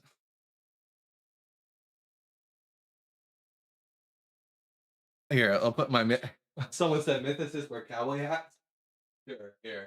I don't know. I don't know what this person is trying to argue to us. I'm sorry, I'm confused. My internet connection is really bad.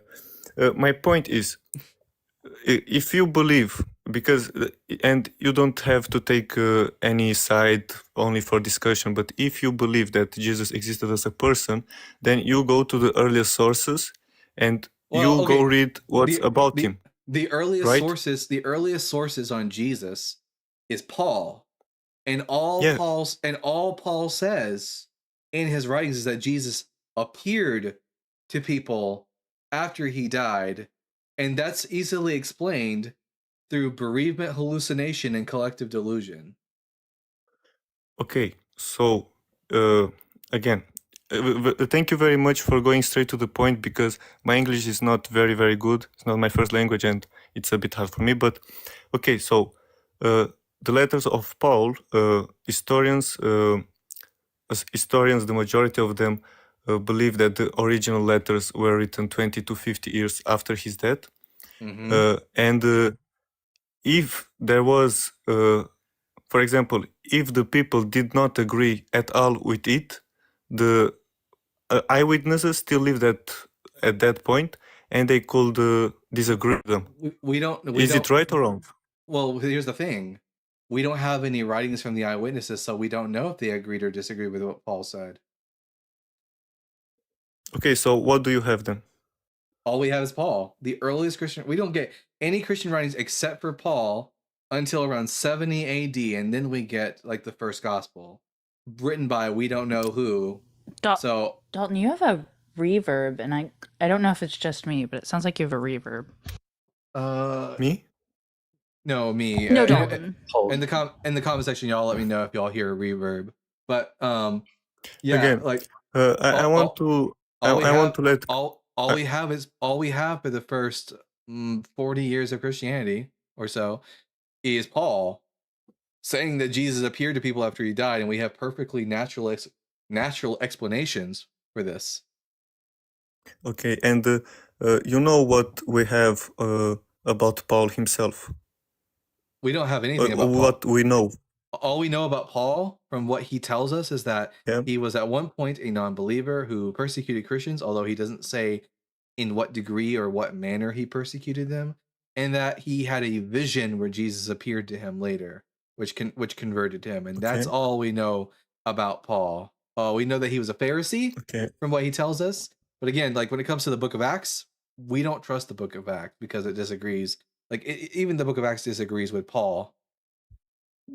Okay, let's stick on Paul. So we have about his person that at first he was against Christians, and we have also some moments that are not very exalting of Paul. So it's not. I don't have any example with me, to be honest. But anyway, of course. I'm sorry.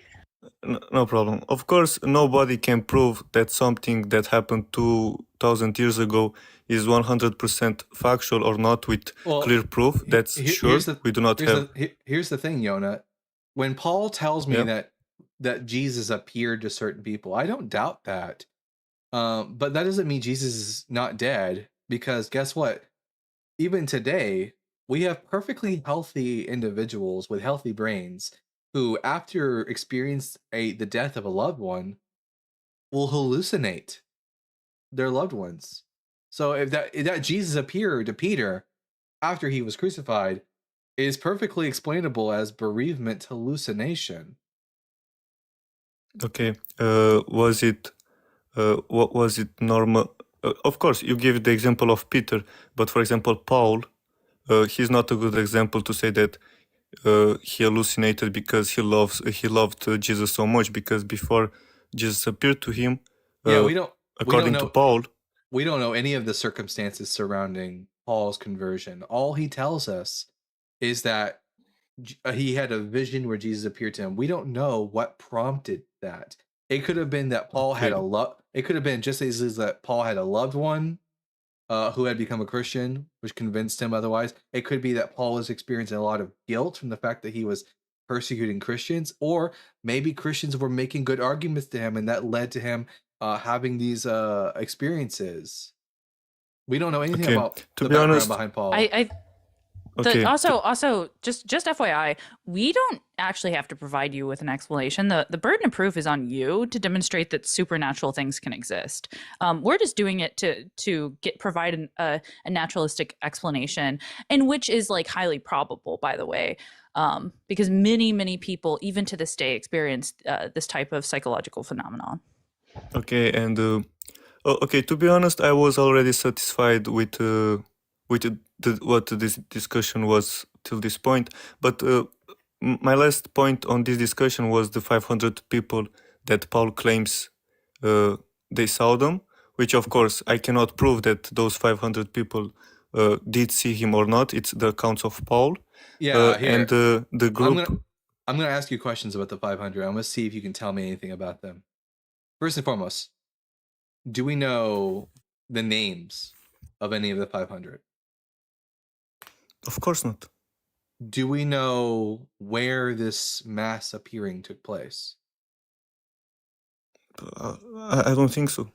Do we know when it took place? I think 3 days after Jesus' death. Why do you think that? It wasn't. I'm not sure. To be honest, I don't know. I can stick to I don't know. Yeah, it does. The Bible doesn't say anything about when. Do we know that they all saw the same exact thing? I mean, if Paul claims the 500 that Jesus appeared to 500 people, that's everything that we have. I don't know if he. Do we know what they saw? Like, for example, do we know that all the 500 saw Jesus standing in the room? That they all saw him standing in the same place, saying and doing the same thing? Or is it just as likely that when Paul says that Jesus appeared to 500 people at once, that we have 500 people who are having visionary experiences, auditory experiences, or even just a sensory perception that Jesus is in the room with them? Because when Jesus uses the word that Jesus, quote, appeared to 500, using the Greek word opthe, it's the same exact Greek word Paul uses to describe the way that Jesus appeared to him. And by Paul's own admission in the gospel, in the epistle to the Galatians, the revelation of Jesus was an inward revelation for Paul. So, do we really know anything about this mass appearing? No, you don't have any details about the mass appearing. It's just stated in Paul. But again, Paul wrote this when wrote and sent them to the churches. I think. I don't know. I'm not sure again where he sent those letters to, but he did this 20 to 50 years after Jesus' death, and a lot of people that lived during Jesus' life, they were still alive. And there is no major contestation of those during that period that we know about. Do we know that Jesus' followers were even literate, that they could write if they wanted to say something negative against it? We do know from Paul's own works that there were people who were saying that he wasn't actually an apostle, who were contending that. And in the book of Revelation, we do have someone who writes about someone that he calls figuratively Balaam, whom he says is a false prophet who leads people to eat food sacrificed to idols. The very thing which Paul allowed to happen. Paul said you were allowed to eat food sacrificed to idols. We don't know if we don't know that all the early Christians were either for Paul or against Paul. In fact, we do have evidence that there was a group of Christians in the first few centuries called the Ebionites, who claimed that they were the church that descended from James, and they thought Paul was a heretic, a false apostle. Okay, I'm gonna move on to my second thing that I would like to ask you. It is about a prophecy that I believe it speaks about Jesus, and I would like to see what you think about it. I'm open to any response you have, to be honest, because... Is it Zechariah 9? 9 to 10. Yeah, there's a problem. Did you read Zechariah 1 through 8? 9, 1 through 8? I don't really remember what it says. Can you remind me? So when we read the book of Zechariah chapter 9, it starts with God talking about how all these different nations, all these different enemies of Israel will be subdued in the last days. And then it talks about how there's a king who comes to Jerusalem humble and lowly, riding on a donkey. And that this king brings about eternal peace, and that he would cut off the war horse from Jerusalem and the bow from Ephraim. First and foremost, Jesus didn't do the only thing that even remotely seems like Jesus is that Jesus rode into Jerusalem on a donkey. But Jesus didn't subdue all Israel's enemies. He didn't bring eternal peace because there's still war. He didn't cut off the war horse from Ephraim. There were still war horses in the land of Israel after Jesus died. And I've yet to be given any good reason to think Jesus was even a king. So when it says your king comes to you, I don't have any evidence that Jesus was a king. I believe king is it in a spiritual way. Well, and then guess what? I can just say that yeah, king is a spiritual way, but so is donkey. Donkey is also spiritual. And when I can say that when my rabbi, who I think is a king, and he walks into Jerusalem humbly, and the donkey is just a spiritual symbol for humility, Therefore, my rabbi, Menachem Mendel Schneerson, fulfills Okay, this prophecy. okay. I would like Wait, to add. is I would like to. I'm sorry. yeah, is Elias Jesus now? Well, Why? Elias would have to. Elias? Elias would have to be Jewish, at least ethnically.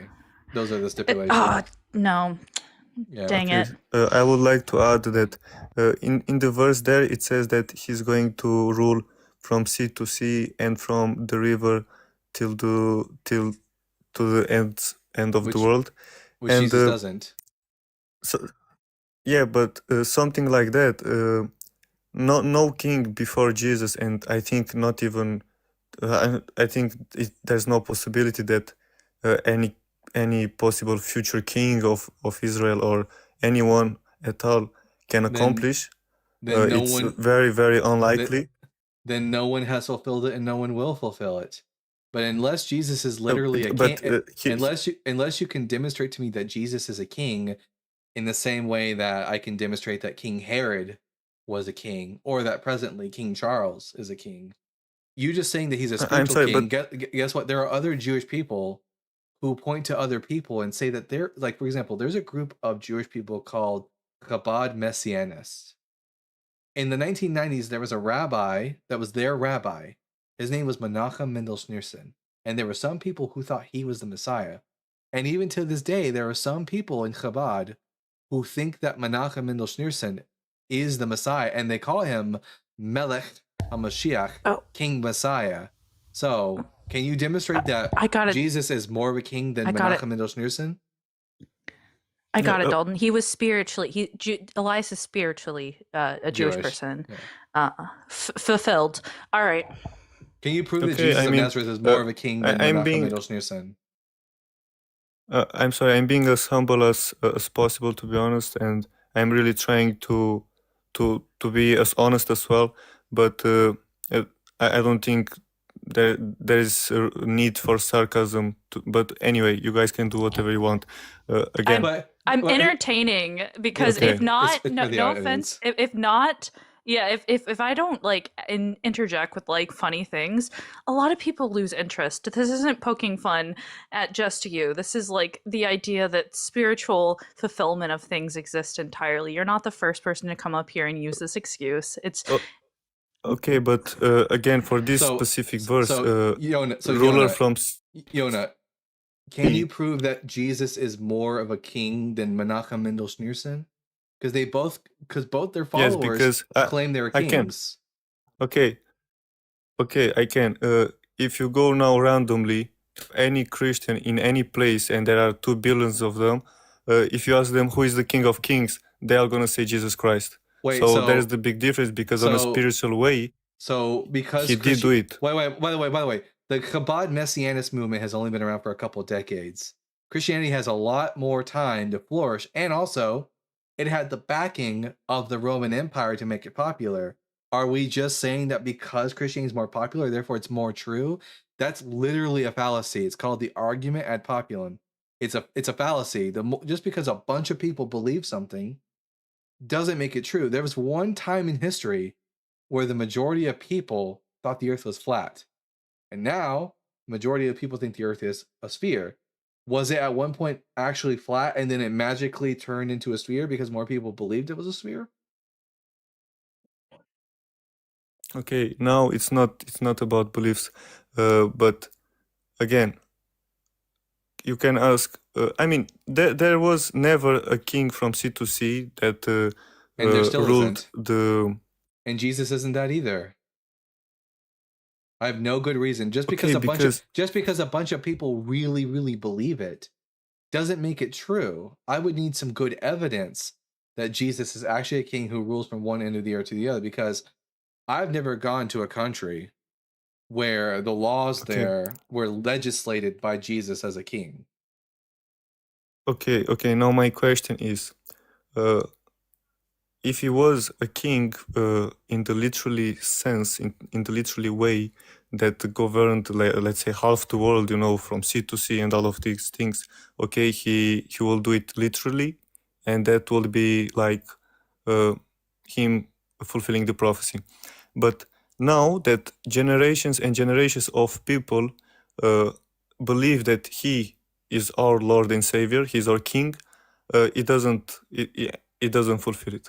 Okay, I mean, No, okay, because it doesn't I matter get your how point, but it doesn't matter how hard you believe something. It doesn't make it true.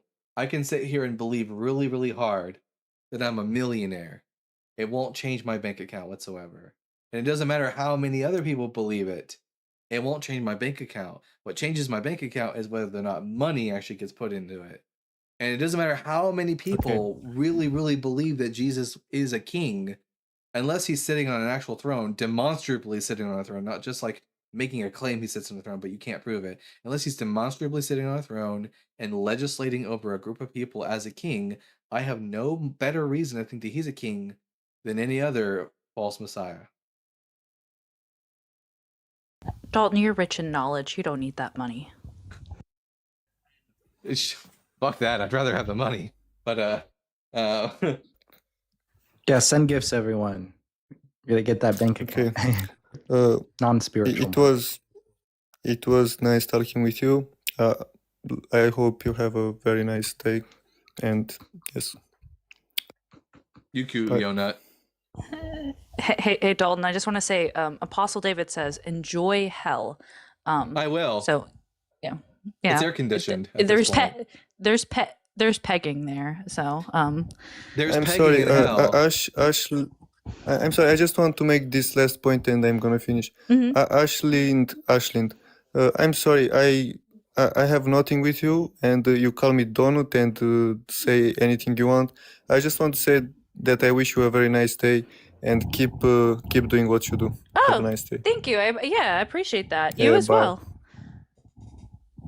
Yeah, but yeah, they got pegging in hell. They ain't got pegging in heaven. I don't want to go. I'm gonna get merch, guys, and one of the first pieces of merch I'm gonna get is gonna say, "If there's no pegging in heaven, I don't want to go." Yeehaw! Thank you for the cowboy hat. Cowboy hat on cowboy hat. All right. Let me see if I got any super chats. I don't right now, so I guess we'll just move on to the next guest. All right. No comment. Yeah, and I'm honestly, if you come up here not thinking that like jokes will be made and things like that, I'm sorry that you walk into a situation where the kind of need is that there's an audience and we're going to make it fun to some degree. Dalton answers the questions, but we make jokes sometimes.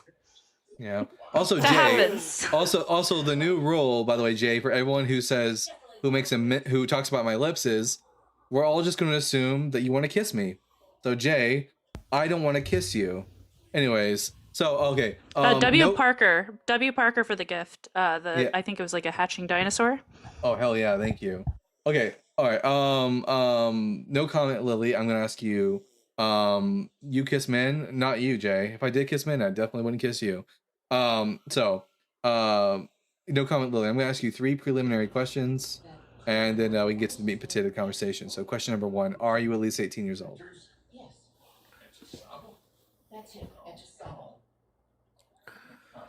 Lily. I'm gonna need you to respond, Lily, or else I'm gonna have to drop you. What's their profile picture of Ashlyn? I don't know. They left. That was creepy. All right, I guess we'll bring up Athanasius. Athanasius, I'm gonna ask you 3 preliminary questions, and then we can get to the conversation. So, question number 1: are you at least 18? Hello, can you hear me? Hello. Yes. Are you at least 18? Yes, I'm 18. Oh, sorry. There seems to be some kind of a delay here, I think. Here, let's test. Let's put that to the test. I'm gonna count to 5, and when I get to 4, you say 5. 1, 2, 3, 4. 4. Okay. There's a 5. There's a too Hello? big of a delay. There's too big of a delay. Maybe when you get some Wi-Fi or something like that, we can have a conversation. But with a 5-second delay, I'm just afraid you're not going to be able to have this conversation. I think it's fine here. I just plugged it in this. Here, we'll do another. We'll do another test and we'll see. Yeah. We'll do another test and see if it works out. I'm going to count to 5. When I get to 4, you say 5. 1, 2, 3, 4. 5. It's a 2 second I said delay. 5. Hello. I think maybe we can work with that. We'll see how it goes. All right, Athanasius, you said you're at least 18. What pronouns do you go by? He, him. And then question number 3, is Jesus dead? No. All right, I'm Dalton the Bible guy. I think Jesus is dead. Prove me wrong. Well, I would say that the scripture itself points that Christ isn't dead and they reincarnated. Reincarnated? Yeah, after his death again. He came back. Don't you mean resurrected? Yes, I guess you can say that. Sorry, English is not my first language. Okay, you're fine. So the Bible is just a claim, but the question is, what is the evidence for that claim? Depends. How would you judge the Bible if it's true or not? Based on what? Oh, I would judge it based on whether or not it makes true or false statements, whether or not it contradicts itself.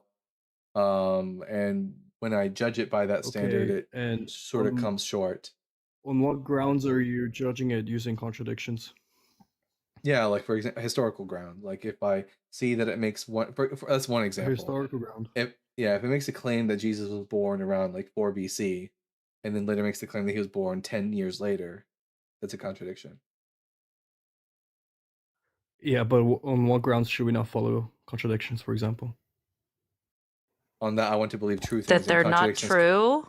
Yeah, you can't have things. But you can't have contradictory things be true, and I want to believe as many true things as possible. No, I know. As many false things as but you have to give an account. Sorry. I'm sorry if I'm interrupting you. I can mute myself if you want when you're talking, if I'm being rude. Anyway, what my question is, you're assuming that the Bible cannot be a true book, and the God of the Bible cannot be true, and the resurrection cannot be true because the Bible has contradictions based around many of the stories in the Bible. And what I'm pretty much asking you is what is your epistemic justification that is a contradiction, and therefore we should not follow a contradiction? What? By the way, I'm not a philosopher. Just a foremost, I'm just a regular dude. So if you're gonna come in, if you are gonna come in, if you're gonna do it as well, I've been a Christian for a year. I just let you know we have a hard and fast rule against like Phil Bro stuff in this live. Now, I didn't know. I'm sorry. I've been a Christian for a year. I'm just asking personal questions. I want to believe true things, and I've never been given a good reason to think that contradictory things can be true, and therefore I don't believe things which are contradictory. True things, however, assumes that there is an objective truth in reality that we should follow. Truth is just that which comports to reality. Yeah, well, I don't get your question. You're asking why it is we're not believing in reality. You're asking us why we don't believe contradictions. Yeah, because you have to give an account as to why we should not follow a contradiction. I've already told you why, because I'll make it very easy. I've never been given a contradiction that was true. No. It's logically impossible. Yeah. Okay, give an account to logic first, then. I'm not going to go through a Phil Bro aspect. Like, this is just very account. I'm sorry. I'm not trying to be rude. I'm not trying to be rude. Athanasius, what part of we don't do Phil Bro nonsense here did you not understand? I'm sorry. I'm sorry if I'm being rude or annoying in any sort of way. Well, no, I've already said I've set a boundary already. We don't do Phil Bro shit here. Are you going to respect that boundary? Okay, but when you say yes. When you say I see a contradiction, I just want to know. Here, let's just see if we agree on this. Yes or no? Just a simple yes or no. Can we believe in contradictory things? Sure. Can contradictory things be true? Well, it depends. Something can have a truth claim inside a contradiction. Can true contradictions exist? Can P both be P and not P at the same time? Yes and no. I just reject your logic. You're gonna have to sustain that because I'm following the baseline laws of logic. You aren't. You're gonna have to sustain that. Glitter said drop him, and I 100% agree. I ain't gonna do that shit. I ain't got time for it. Just let you know. If I have to sit here and explain why I don't accept contradictory statements to a person, I don't even fucking want it. Yeah, that's just wild. So illogical things apparently are true according to this individual, and therefore Christianity. Well, if this is the case, is the only way for them to show that Christianity can be true is to believe in illogical things. That's what I got from that. Like, Cafe said maybe he's a quantum physicist. To that, I just say Cafe, shut up. Okay. All right. We're gonna bring up August. August, I'm going to ask you 3 preliminary questions, and then we can get to the conversation. So question number 1, are you at least 18? Yes. Question number 2, what pronouns do you go by? They, them. They, them. And then question number 3, do you think Jesus is dead? No. What year were you born? 2001. How old are you? 25. What month? Stop asking so many fucking questions, retard. Yep. Host, you're. By the way, that guy was probably a Christian. Probably a Christian. I'm gonna dye my August. I don't know why you asked it. Actually, you know what? Real quick, I will bring you up just so I can block you. Yo, what's up, guys? How's it going? 1 second, August. Yeah, using slurs is like so great for Christianity. Here, Ashley, I don't know why I don't have the ability to block. Can you block them for me real quick?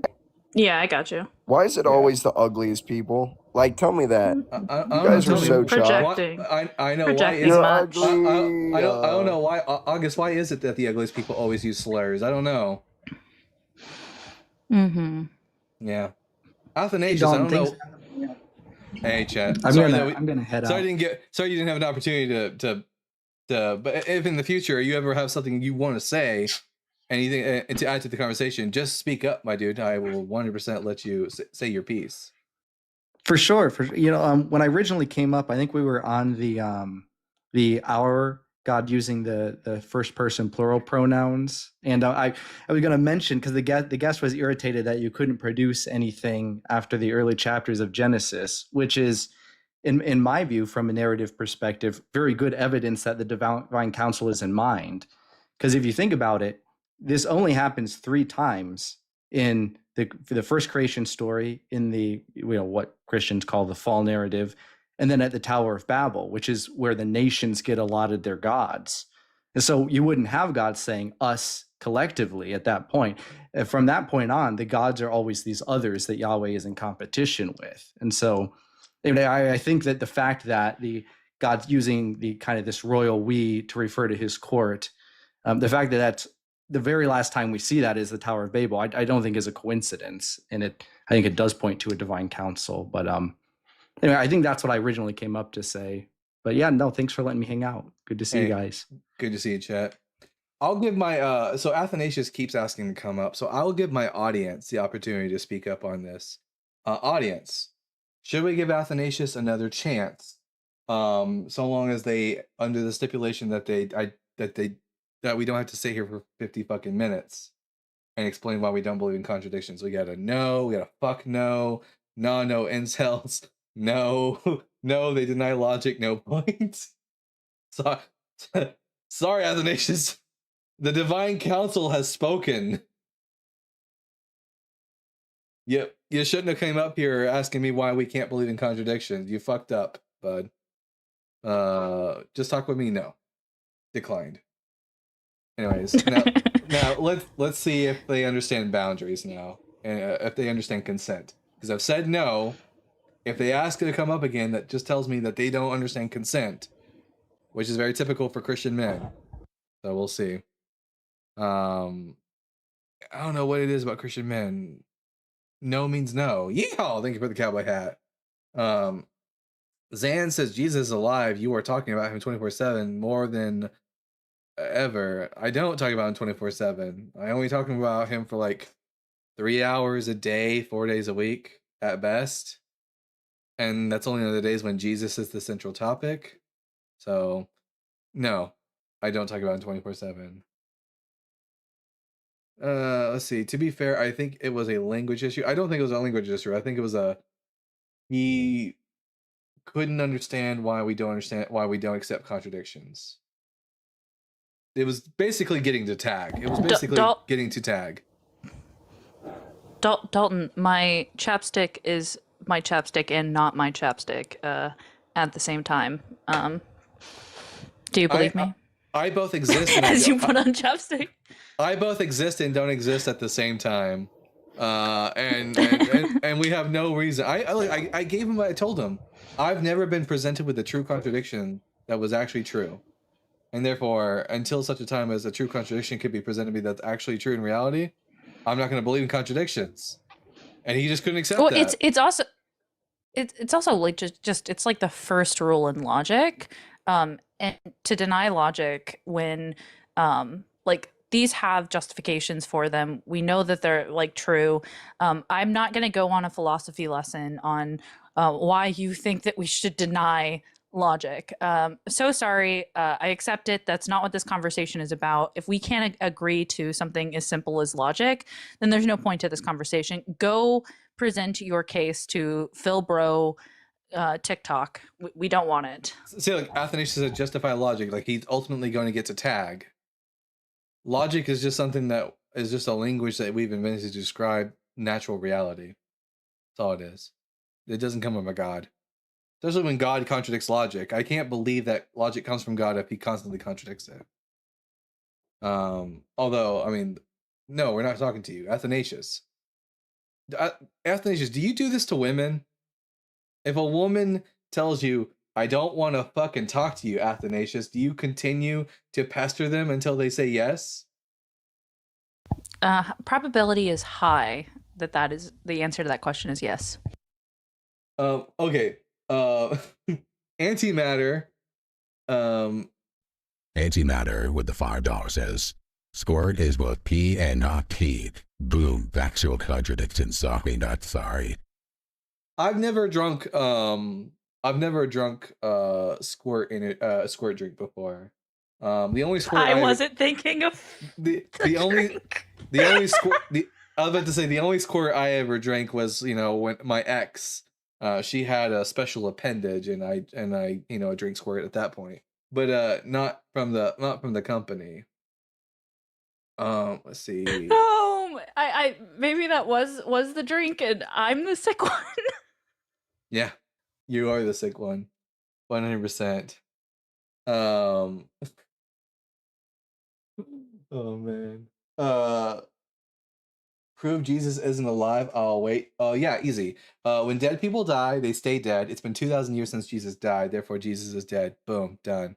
And if you want me to believe, in the YouTube comment section, whatever your name was, if you want me to believe in the YouTube comment section that Jesus isn't dead, you're gonna have to give me a good reason to think that people who die cannot, like, they can come back from death, from permanent brain death. We don't live in The Walking Dead. That's my other evidence. I don't live in The Walking Dead TV show. Therefore, Jesus is dead. From zero to golden shower. Come on. No, not golden shower. Not that. No, I didn't do that. Chet says the Pentateuch is both P and not P source. That is a true statement. It is both P and not P source. It's also D, E, and J source. Is it a true statement that it's raining right now, but it's also not raining right now? Contradiction. Depends. If you mean, is it raining and not raining exactly where I'm at right now? Then I could make the statement that yes, that is not true. But if you're saying over the entirety of the earth, well, that's different because rain can be raining in localized parts. That wouldn't be a contradiction. That wouldn't be an example of P and not P. Jesus Christ. And then at antimatter with a TR is saying Ash got it. Okay. I thought squirt was a reference to the drink squirt. I don't know if I like being right in that instance. Most of the time I'm giddy about being right because let's face it, I'm not always the brightest, and that's fine. I don't like it. Yeah, unlike the Bible, Rain is never a global event. Yeah, exactly, Steph. Love that. And then Actress Matifier with the $20. How would you disprove logic without needing to use logic to do it? right? Yeah, Athanasius was just gonna be a tag bro, and I we feel have like it's axiomatically true that contradictions cannot exist. I feel like they're extremely self-evident. So it's a contradiction and not at the same time. No, it's not. It's not. An example of is it raining or not on the planet is not an example of P and not P, because rain is localized and not global. Jesus Christ. About this is my house, but not my house because it's not paid off. It is your house in the sense that it's where you live, but it's not your house in the same. It's not P and not P. It's not P and not P at the same way in the same way at the same time. That's the problem. That's the thing. Need to use grammar to identify errors of grammar. Yeah. No flood. Now you're going to tell us the earth isn't flat. You're goddamn right. Okay, maybe we need to do a restart on TikTok side so we can get some fresh Christians in here. Let's take a look. We'll see if we get anything of that. So we'll be right back on TikTok, everybody. Just if you're not already following me, make sure you do it right now. And we're about to restart in 3, 2, ahead of time. Watch this.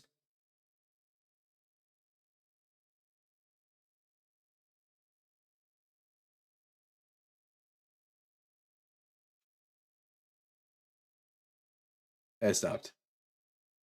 And go live now. I can hear my family in the next room. I look like Jerry now. I bet if I take my hat off, oh, look at that. There's going to be a little mark around my head now. Oh, good golly. Reebok. There we go. All right. Let's see. Howdy, partner. I'm back to make jokes and apparently offend people. That's my skill set in this live. Hell yeah, I love it. By the way, everyone, I'm gonna do a quick ad for a book I'm reading right now. I've already mentioned it before on the live, but I'm gonna mention it again.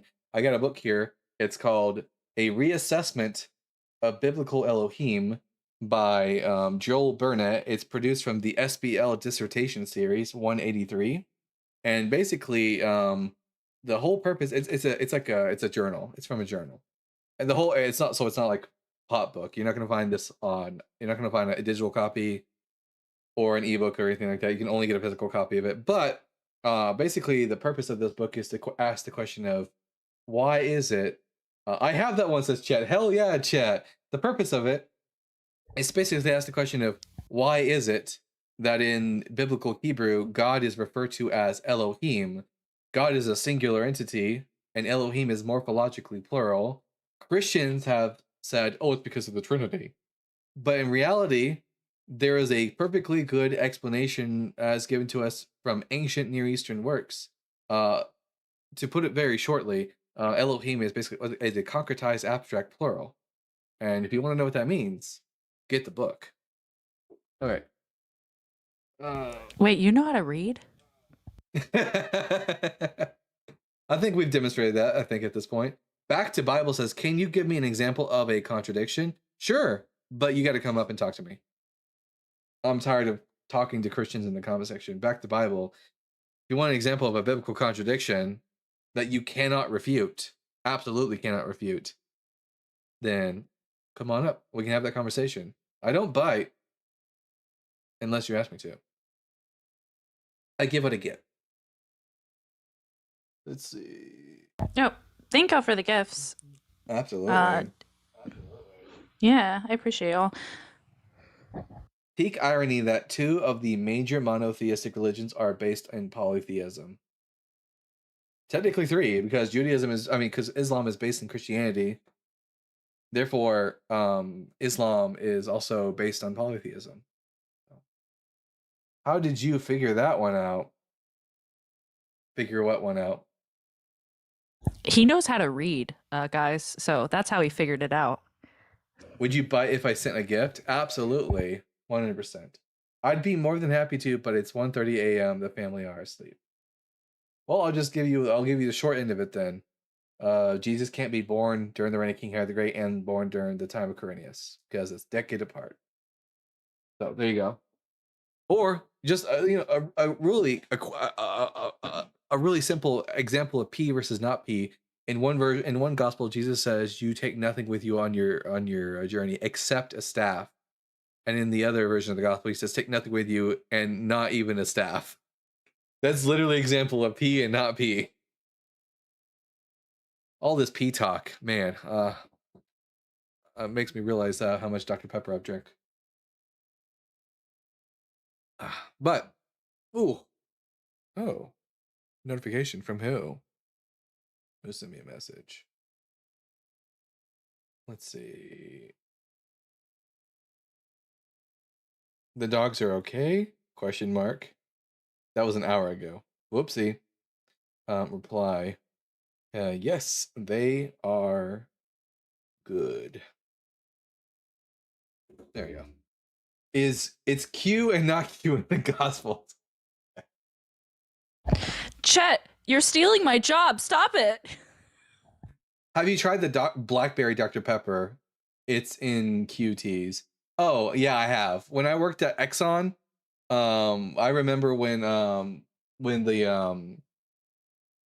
Blackberry Dr. Pepper came out and I tried it, and you know what? Disgusting. Didn't like it. I don't even like I have regular Dr. Pepper right now, but I've been drinking zero Dr. Pepper for so long that I don't even like regular Dr. Pepper anymore. Okay, vote for change. This is gonna be our next guest for the live. Vote for change. I'm gonna ask you 3 preliminary questions, and then we can get into the meat and potato of the conversation. So, question number 1: are you at least 18? Yep. Question number 2, also to the person in the comment section, says the GD Juggernaut. Are you wearing lipstick? Why do you want to kiss me? Question number 2, what pronouns do you go by? I don't use any pronouns, sir. You don't use any pronouns. You All can right. call me John. I'll accept that you don't use any pronouns, but for the rest of this conversation, if you use a pronoun, You're gonna see the word I. I got it. no, yeah, you'll hear the sound if you use a pronoun. So, are you telling me the truth when you say you don't use pronouns? My name's John. My is a pronoun. Okay.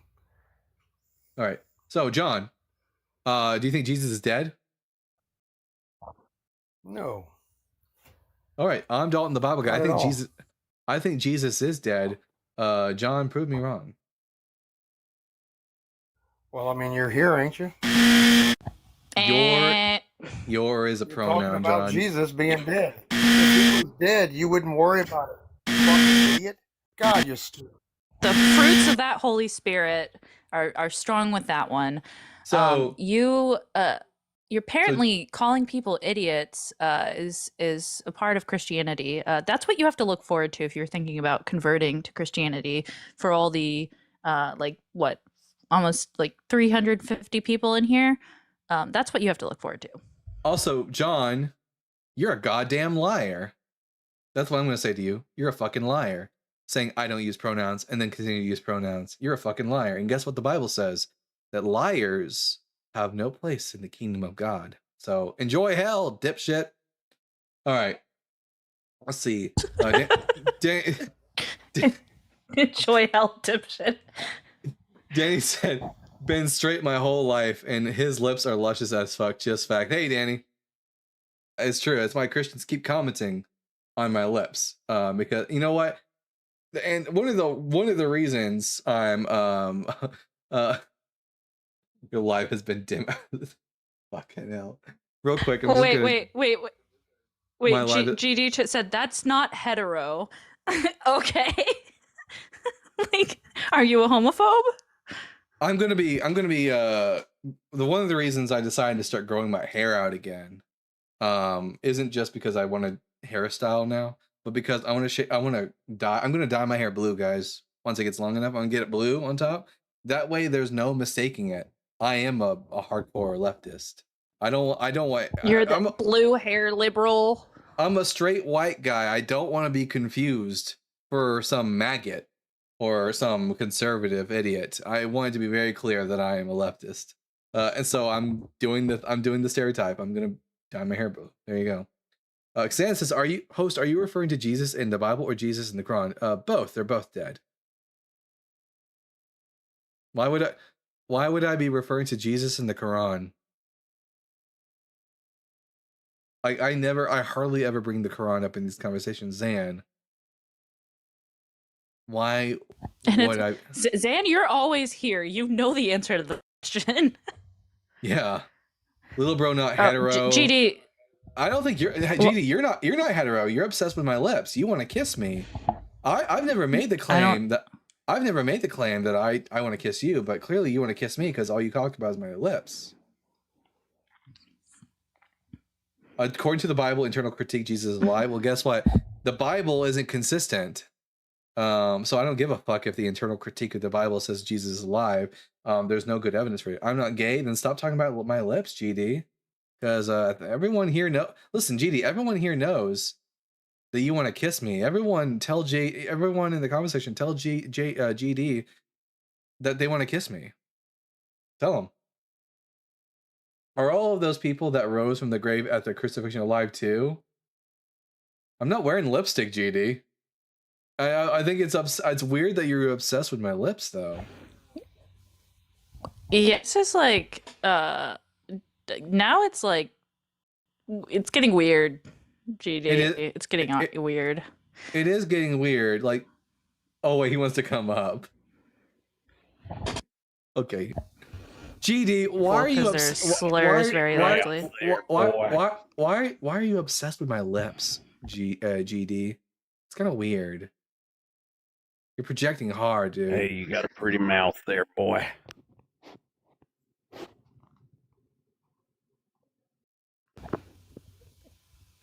So why did you put on lipstick? I'm not wearing uncomfortable. Lipstick. I'm not wearing lipstick. Would you like evidence? Definitely wearing lipstick. Would you like evidence? Yeah, wipe your lips on a napkin. Yeah. Are you sure. Are you also thinking about other parts of his body this adamantly? Don't do it off camera. We got to see it because we got to see the lipstick come off on the napkin. GD, I know you probably are misogynistic, but I ask you a question. Could you answer it? Hey, host, you always let this lady talk for you? Oh, bye.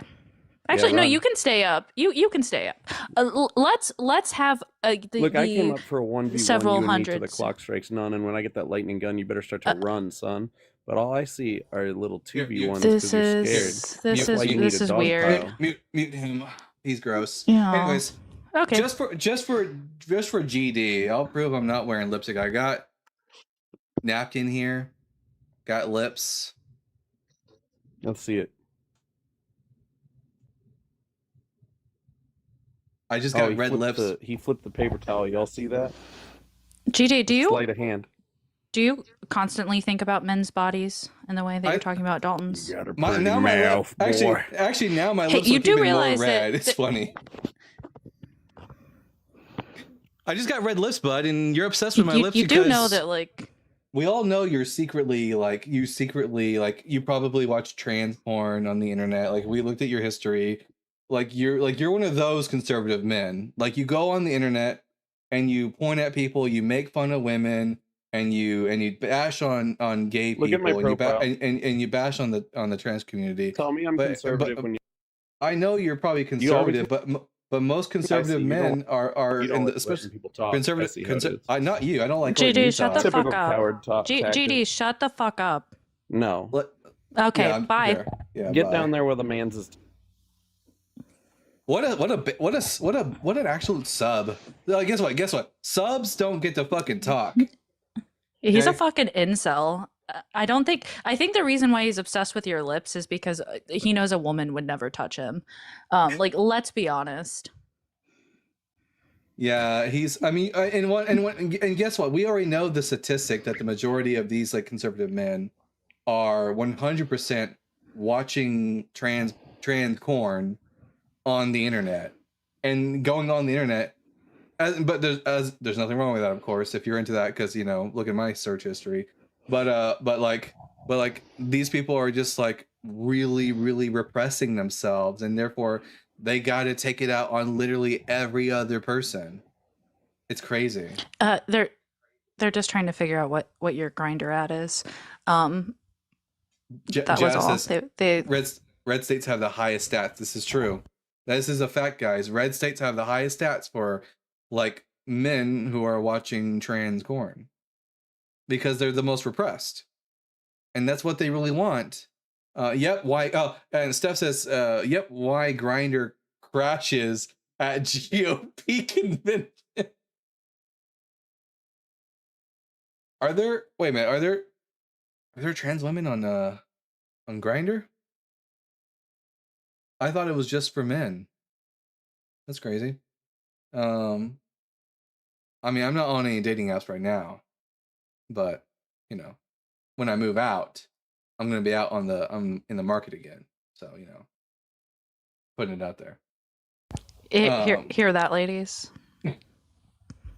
The reason I haven't actively like done any dating is because I currently live at home, and I don't want to bring anyone home to my parents. But as soon as I get the apartment, things are gonna be Wait, you live with your mom? No, my mom lives with me.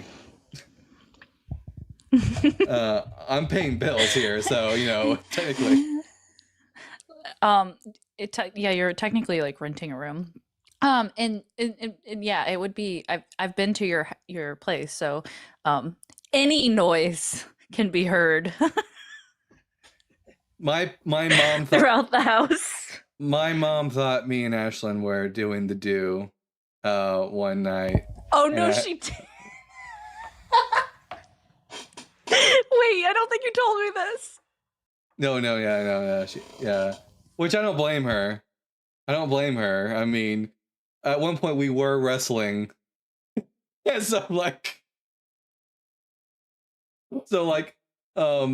if I was a mom and I heard my son in his room on the bed with a young woman, and I heard the creaking and the rough sounds, I would think that same thing.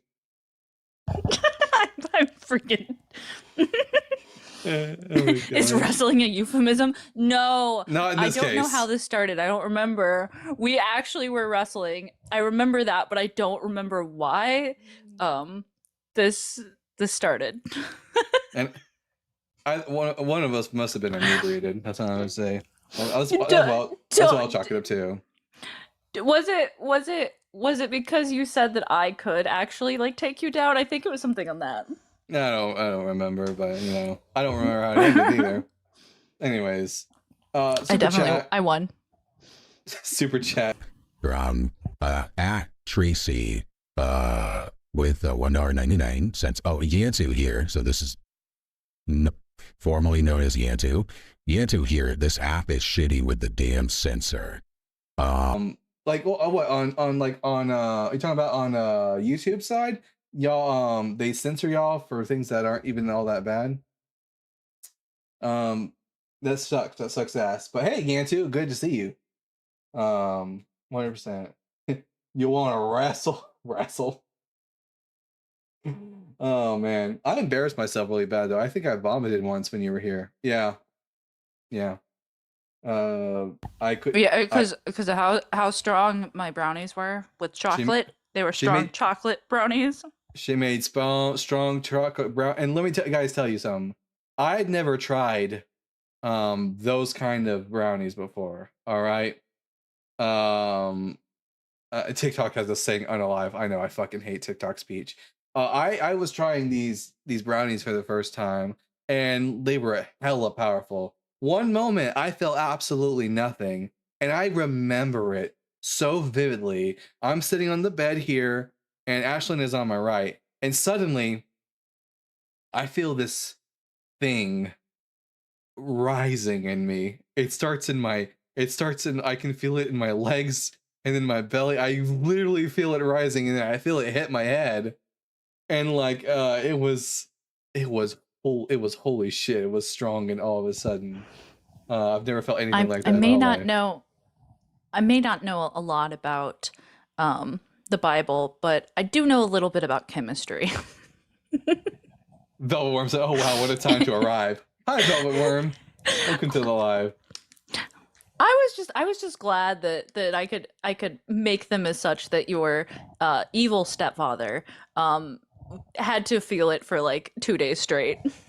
That is true. He To be, also I had warned him. I warned him, and he doesn't listen to women. I told him how much was in him, and he's like, "Nah." Eats 100 milligram one. what a dickhead.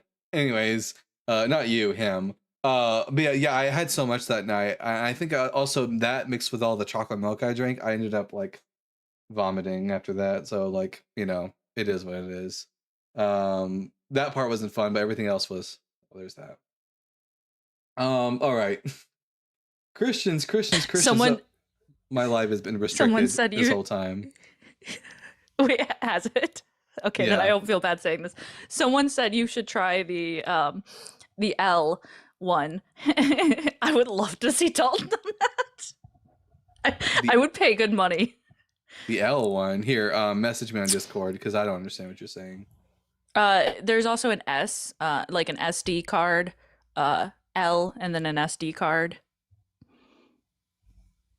Nope, No, I don't understand. you don't get it. No, I don't understand. I don't Put get it. L and SD card together and remove the card. Oh, God, my my visual ability to memorize, visualize things you say to me. L, SD card. Oh. Okay, I got you. No, I listen. I've always wondered. Okay, so I would never, under normal circumstances, but if I was like in a setting where I had people recording me and I couldn't leave the room, and like everything was perfect, like perfectly like almost like almost scientific, I would want to know on a scientific level. But like you know, that is what it is. We're gonna bring up our next guest. And what is our standard saying? What's one of our red flag? Fern in the comment section and on the TikTok, what's one of our red flags? If you got the word truth in your username, that's a huge red flag. But we're gonna bring up Goyim truth. Goyim, which means nations in Hebrew. Nations truth. I'm gonna ask you 3 preliminary questions, and then we can get to the meat and potato of the conversation. Question number 1: are you at least 18 years old? Yes. Question number 2: what pronouns do you go by? The ones that God gave me, he, him. Oh, you can make that claim. That's interesting, but all right, he, him. And then question number 3: is Jesus dead? Jesus is alive in heaven right now. All right, I'm Dalton, the Bible guy. I think Jesus is dead. Prove me wrong. His earthly body unalived, but he rose up and he's living in heaven right now. All right, what's the evidence? Well, have you ever prayed before? Yep, ex-Christian. Well, when you pray, especially in a group like at church or something, you can feel God's presence right there with you. I feel that if I take drugs or if I go to a concert and listen to music, I can reproduce that same exact feeling. That's not God. That's that's just chemicals in the brain. That's just psychology and group dynamics. That has nothing to do with Jesus. I have no good reason to think that's Jesus. Oh yeah, you can imitate that feeling with drugs, but you're not going. It's the same feeling. I know because I've done both. Oh. Even if we did, like, so say we grant you that's like actually connected to a deity, how do you get to Jesus? How do you get to Jesus? Well, Mm-hmm. he would be in heaven, so all you need to do is You haven't substantiated that part. You've just said that the reason, let's like viciously circular. You said the reason that we know that Jesus is in heaven is because you can pray and feel it, and now you're saying that Jesus is in heaven, and that's how we know that when you pray, it's Jesus. Yeah. What if it's just that what if there is a God out there who just like he doesn't give a shit if you believe in Jesus or Muhammad or the Buddha, but when you pray to him, he's willing to like give you that feeling because he's actually a God of love and doesn't give a shit if you believe in a rabbi or not. How do you differentiate I believe that that, between therefore Jesus is actually true? yeah, I believe that Jesus will forgive everybody for any wrongdoings, and as long Well, as you don't well, reject dead, going to well, heaven. dead people can't forgive you of anything. So Jesus doesn't forgive people. I said, how do you know that a God isn't real, but that God, it's not Jesus. It's just it's just a generic God, and he just gives good feelings to people who pray to anybody because he's actually good. How do you distinguish between that and Jesus is actually the one doing it? Well, because Jesus is the one who went to hell for us for those 3 days. No, he didn't. I don't And have any good that's reason. I don't. Again, How did any? that's the conclusion. That's the conclusion, not the argument. You're literally like not answering his questions, by the way. You're Yeah. just like pointing to something else, being like, this thing, another claim. Yeah, I keep I don't asking think you. you're I keep asking you. Make a claim, and then I ask you for the evidence of that claim, and what you respond with is just another claim. Like if a Muslim came up to you and said Muhammad rode to heaven on a flying horse, and you said, "What's the evidence of that?" and you go, "Well, God spoke to Muhammad and through the angel Gabriel." That's just another claim. You wouldn't accept that as evidence for the latter claim. But you keep on asking me different questions and then changing it when I answer. I keep asking you the same question. You keep giving me different claims. The question was, how do you distinguish between it's just a God, a generic God who gives a good feeling to everyone who prays, regardless of whether or not they're Christian or not, versus it's only the Christian God who's doing this? Because guess what? People in other religions feel those same feelings when they pray and engage in spiritual activities. So you're saying that it could be like a demon that's giving these good feelings to No, people. I didn't say demon. I was very specific. It's just a generic God. It's like in the reality, there's like only this one true God. It's not Yahweh. It's not a God that belongs to any religion. But it is the one true God, and it gives good feelings to everyone who prays, regardless of what God they're praying to. Yeah, that's what it is, I think. No, it's not a demon. You have to demonstrate that it's a demon. Again, how do you tell that? How do you tell that when you're receiving happy feelings when you're praying to Jesus, that it actually is Jesus and not just a God who like is actually loving and doesn't care who you pray to? He just gives you good feelings. How do you prove the difference? God just wants you to pray and to be a good person. I believe God that Muslims possibly could go to heaven. Okay, I believe it's Dalton's mom doing witchcraft and putting those feelings in everybody. I don't think so, right? We both have the same amount of evidence for the claim, so each claim is equal. So people have the same justification to believe my claim as they do yours based on the evidence you've presented. So one in the chat, if you think it's Dalton's mom doing witchcraft and putting these feelings in people all over the world.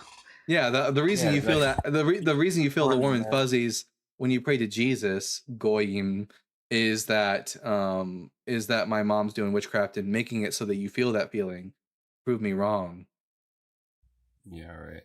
Well, Jesus walked on water. He rose didn't. from the dead. He raised people from the dead. No, he didn't. He did. Prove it. So did Dalton's mom, by the way. Yeah. It's written down in history books. Well, I wrote this down too. Yeah, this is also written down. Wait. Does something become true? Wait. Do you just believe things because they're written down? Do you just believe things because they're written down? Do you? No, I don't. Do you believe that Apollonius of Tyana rose from again from the dead? No. Do you believe that Apollonius of Tyana rose again from the dead? I don't even know who that is. So it doesn't matter. There are people who don't know who Jesus is. So Apollonius of Tyana was a Greek man, worshipped the Greek gods. He died, and according to the testimony of his followers, he rose again from the dead. Do you believe it? He could have. Yeah, by the power of Zeus, who's the one true God. No, by the power of God, who's the one true No. God. Oh, no, your God's a demon. Oh, but the thing is, paganism and all these other religions, like paganism is true. Your God's a demon. No, they were created by the fallen angels. Yahweh was created by Zeus, and Yahweh's a demon. No. Yeah, prove it. Who's not? You prove. You're the one who's saying it. Well, no. Wait. You want to sit here? I want to show the hypocrisy of Goyim false. I'm going to call you that now. Goyim false. Goyim false here. Except you won't. Was just willing to make the claim that Zeus was a demon, or made by demons, and he wasn't going to substantiate that. He was just going to make that claim. But as soon as I do the whole Uno reverse card on him and say, Yahweh, and say Yahweh's a demon, suddenly he demands evidence. Whoa, crazy how that works. What? So Goyim truth. I'm going to start this conversation over again because you're just full of shit. So can you prove that Jesus isn't a fucking... Prove that I am being honest. You're not being honest. Prove that Jesus isn't a fucking corpse. I didn't hear anything you just said. Prove Jesus is a corpse. Yeah, because I won't unmute again. I'll just leave. Okay, watch. Don't threaten us with a good time. Do it then, or else you're a liar. Well, that's the first thing he said that was true. Oh wait, here, let me get this. You're a fucking idiot. All right. Okay. So what do we always say, guys? It without fail always proves to be true that if the person has the word truth or true in their namer tag, they're always a huge red flag. They're full of shit. Yeah. Also, I really want this Dalton mom lore to take off. I need y'all to make this a thing. That my mom's a witch who's secretly responsible for all the good feelings that all Christians have when they pray. That's the new lore. Yes. I need this to be a thing. Fabian says you'll find out at the Bema seat. No, I won't. All right. SJ. Hopefully SJ will be a better interlocutor than Goyim false. So SJ, I'm going to ask you 3 preliminary questions, and then we'll get to the meat and potato conversation. So question number 1, are you at least 18? Yes. Question number 2, what pronouns do you go by? He. Question number 3, is Jesus dead? He's alive, and he's still here, and he's dwelling it, bro. All right, I'm Dalton the Bible guy. I think Jesus is dead. Prove me wrong. Matthew 28, verse 5. The angel said to the women, "Do not be afraid, for I know that you are looking for Jesus, who was crucified. He is not here, he has risen, just as he said. Come and see the place where he lay, then go and quickly tell the disciples." Cool quote, bro. And yeah, he has risen from the dead and is going ahead of you to Galilee. Cool quote, bro. Prove that the quote is matching reality. Like, I don't know if you realize this. I'm called the Bible guy. And the reason I'm called the Bible guy is because I've read the Bible. I'm already aware about the claims that the Bible makes. What is the evidence for those claims? I just want to say, SJ, page 47, the myth of Sisyphus. It is futile to be amazed by the apparent paradox that leads forth to its own negation by the opposite past of humiliated reason and triumphal reason. I thought we were just reading things from random books. Sorry. Yeah. So what's the evidence that Jesus isn't dead? And quoting to me an old book isn't evidence. All right. Do you want another chapter in the old book, Mark, as well? Are you just going to... When I told you that what is the evidence that Jesus rose again from the dead, and I said, and an old book isn't evidence, going to another quote from an old book doesn't substantiate. The plural of anecdote isn't data. I need evidence. You just keep making claims. Do you know the difference between claims and evidence? You're right. You're asking someone, first of all, do you understand the Bible was written by over 60 different authors? So it's We not don't. like it was one The person Bible. that just made one The big Bible was written. massive claim. Yeah, And the Bible is written by well over 100 different authors and redactors and editors, and they disagree with each other. They can't even fucking agree on the resurrection. Like, for example, SJ. where are the contradictions of the Bible? Where are the contradictions of the Bible? Oh yeah, SJ, yeah. if I get easy, 100 easy. people to write Well- that you're a schmurder, does that make that true? Well, we'll look at that in a second. He wants a Can you repeat contradiction. that? I'll give him a contradiction. So, SJ. Cool, thank you. Bring it. Okay, was Jesus born under the I've reign got my of King Bible in Herod? front of me as well, so we can read it together. Right, Matthew 2:1. Was Jesus born under the reign of King Herod the Great? No, he wasn't. Herod died before Jesus was born.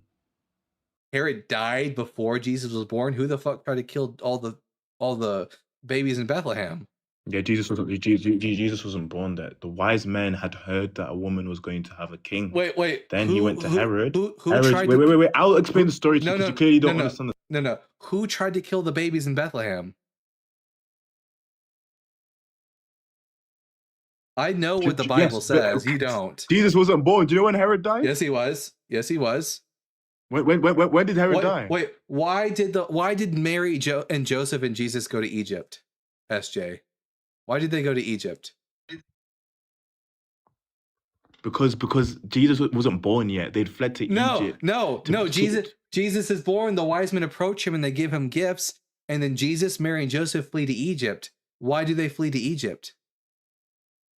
They fled to Egypt out of protection, but Herod had already been dead. Herod died before. No. When did Herod? Protection from who? Who are they being protected from? When did Herod die? 4 BCE. Before Christ?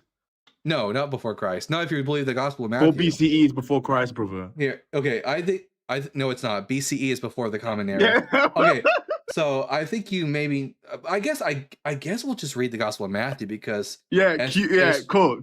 Because SJ doesn't know what the fucking Bible says. That's crazy. Crazy embarrassing. So we're gonna go to Matthew. BCE. What's the E if it's just before Christ? Yeah. SJ? What is? I just want to know. Is that E just extra? Yeah. What does the E in BCE stand for? If BC stands for before Christ.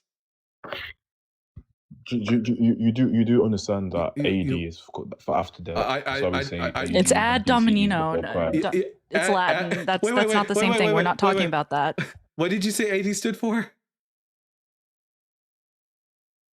After Guessed? death. Well, I deny. It's something like that. I don't know. It stands for Anno Domini, year of our Lord. Yeah, and we don't use AD and BC anymore.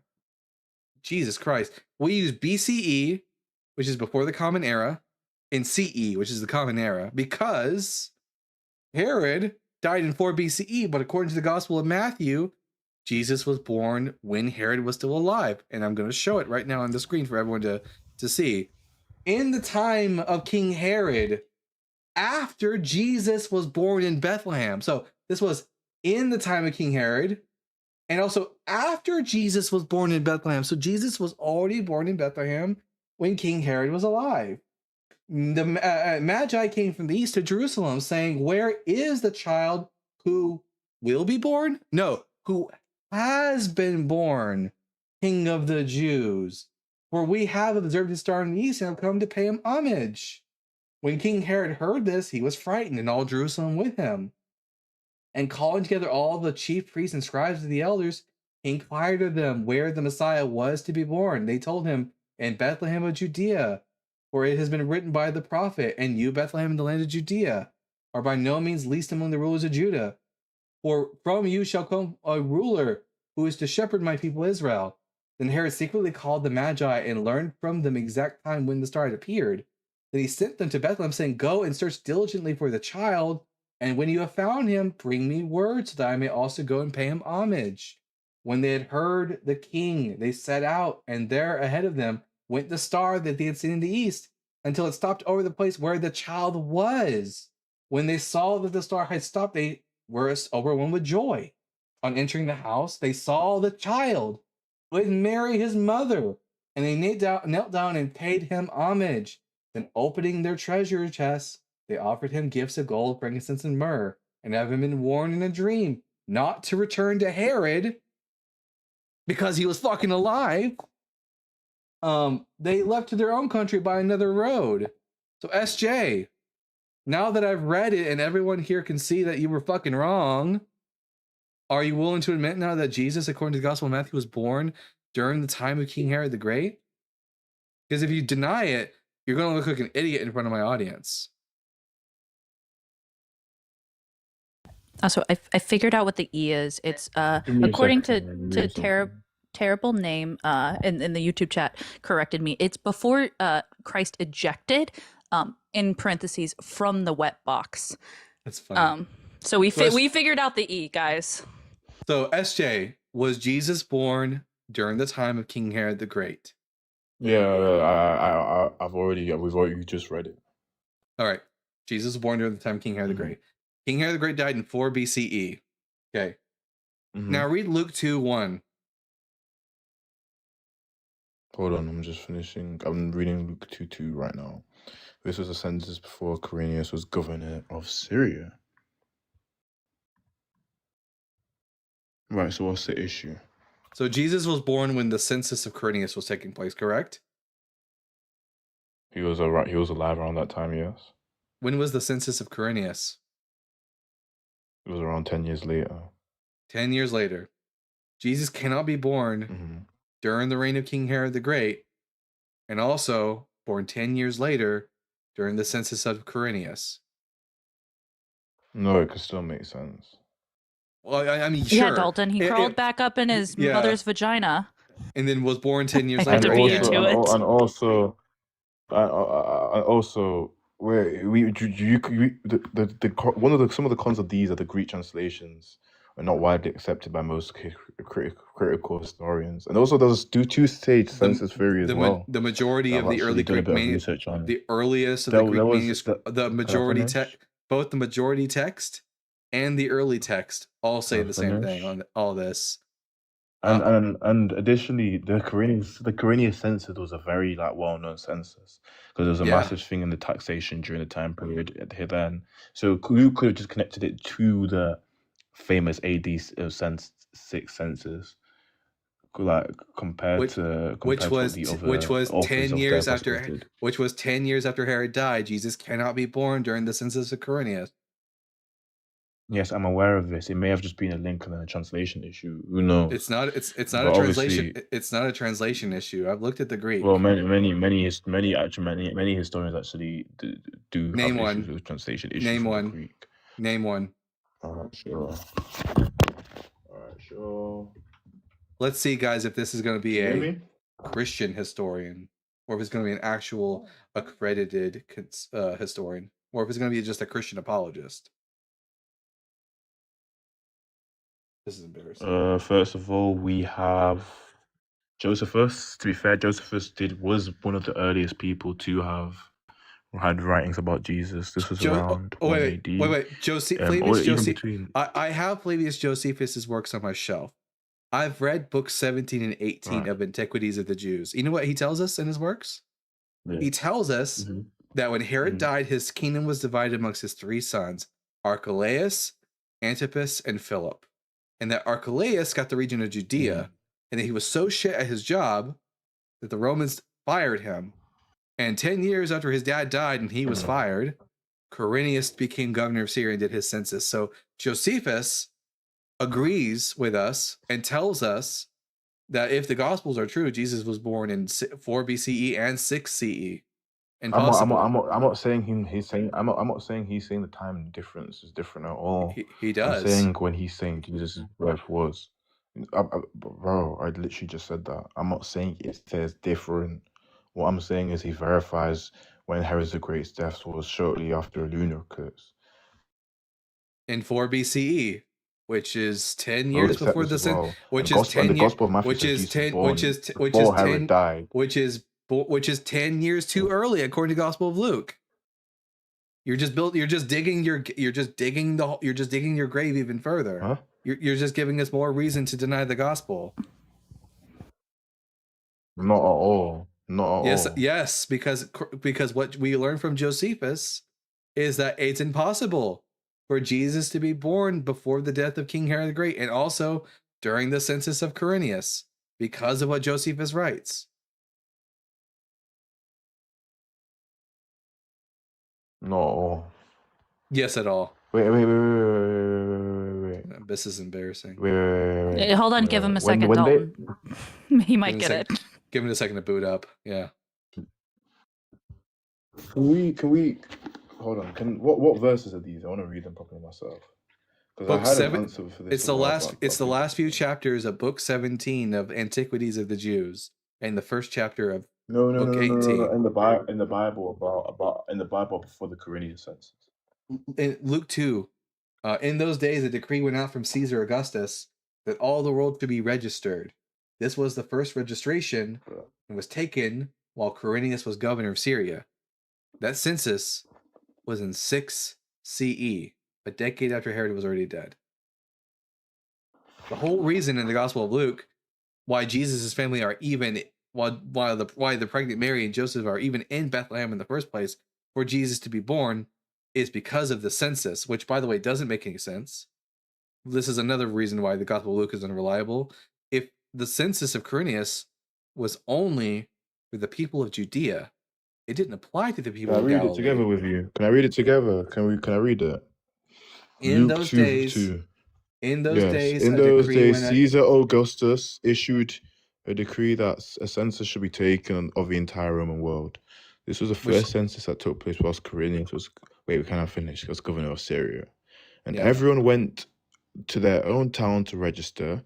So Joseph also went up from the town of Nazareth in Galilee to Judea, to Bethlehem, the town of David, because he belonged to the house and line of David. He went there to register with Mary, who was pledged to be married to him and was expecting a child. So Jesus wasn't born yet.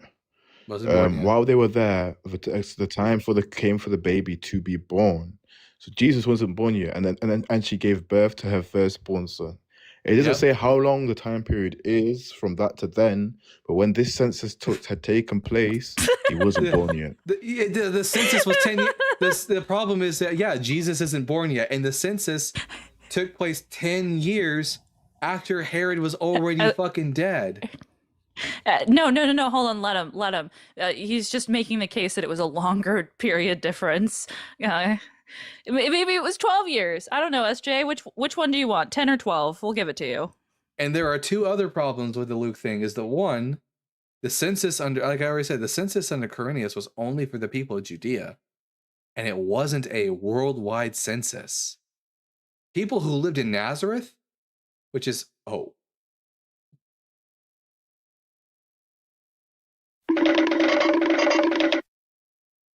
They might have actually timed out. But guys, the 10-year pregnancy is a good argument for Christianity, guys. 10-year pregnancy. Also, Loverboy, the Shroud of Turin is not good evidence for Jesus. It's dated to the 13th century BCE. I mean AD, CE, whatever. It's dated to the 13th century.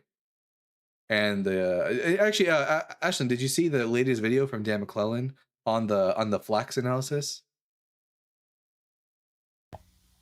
I did not. No. He pointed out that this was a test run of a new method.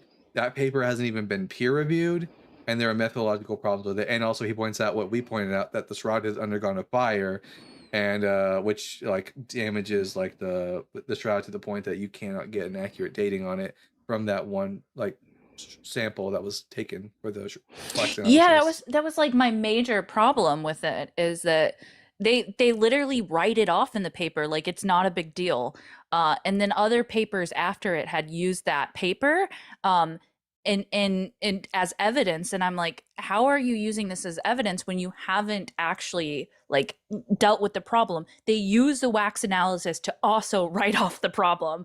Those are two papers that I've been given, and I'm like, you need to, Lucy, there's explaining to do. Like you can't do that.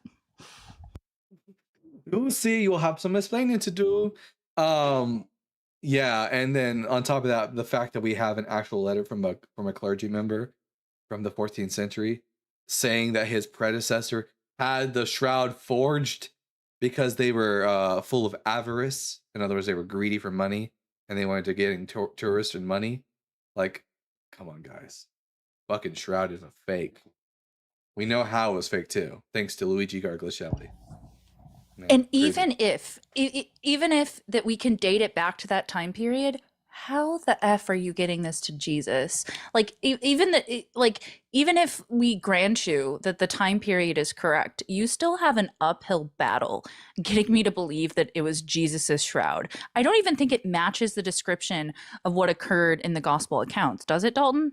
No, the Gospel of John tells us Jesus wrapped in linen strips, and even the author of the clergy member who confessed that the shroud was a forgery made mention that if the authors of the Gospels would have known that there was an image of Jesus on the shroud, a magical image of Jesus on the shroud, surely they would have said something about it, and yet they said absolutely nothing about it. Crazily enough. And I love what atheism is. The default said, ooh, so it's the shroud of tourism. The shroud of tourism. I love that. Super chat. At Tracy, who is Yonut with the $1.99. I'll have a kizzy. What's a kizzy? Is this maybe that's what it is. Yeah, I thought it was a British slang. A kiss. Oh, sounds sexual. I want one too. No, I'm kidding. Yeah. The story of Jesus could have been more epic and more believable. Yeah. Let's see. This. Yeah, you already said that. Shroud of tourism. We're gonna start calling it. By the way, that from now on, if a Christian ever brings it up, we're gonna start calling it that. The shroud of tourism. Let's see. Stop speaking with a silver tongue. Doesn't that mean that I'm like a silver tongue? Doesn't that mean like I'm really like convincing, or I'm really like well spoken? Is that what that phrase means? I thought it just meant that you have like some sort of speech impediment, because that sounds problematic for talking. No, I'm pretty sure. Just saying. I'm pretty sure. I don't know I don't know what it means. I'm pretty sure it means you're like charismatic, and oh yeah, exactly, Martin. Charismatic. You're very persuasive. Hey, I can't help it. Facts are on my side. Like a serpent, sly. Yeah, I'm very serpent-like in that way, which is wild. Jesus told his disciples to be as gentle as doves, which a lot of them fail to be on this app, and as cunning as serpents, which again a lot of them fail to be on this app. They are the exact opposite of what Jesus asked them to be. Wow. So I was thinking about like what Jesus does in the New Testament, and how people like you'll hear even atheists say that like, oh well, he was better. And upon thinking about it, he was kind of worse, because he took the laws, like, you know, how the Torah says thou shalt not murder, and then he makes some thought crimes. Yeah, that is true. He's worse. That feels worse. All right, we're gonna take our last guest for the night. One Richard Beggs. Richard, I'm gonna ask you 3 preliminary questions, and then we can get into the conversation. So, question number 1: are you at least 18 years old?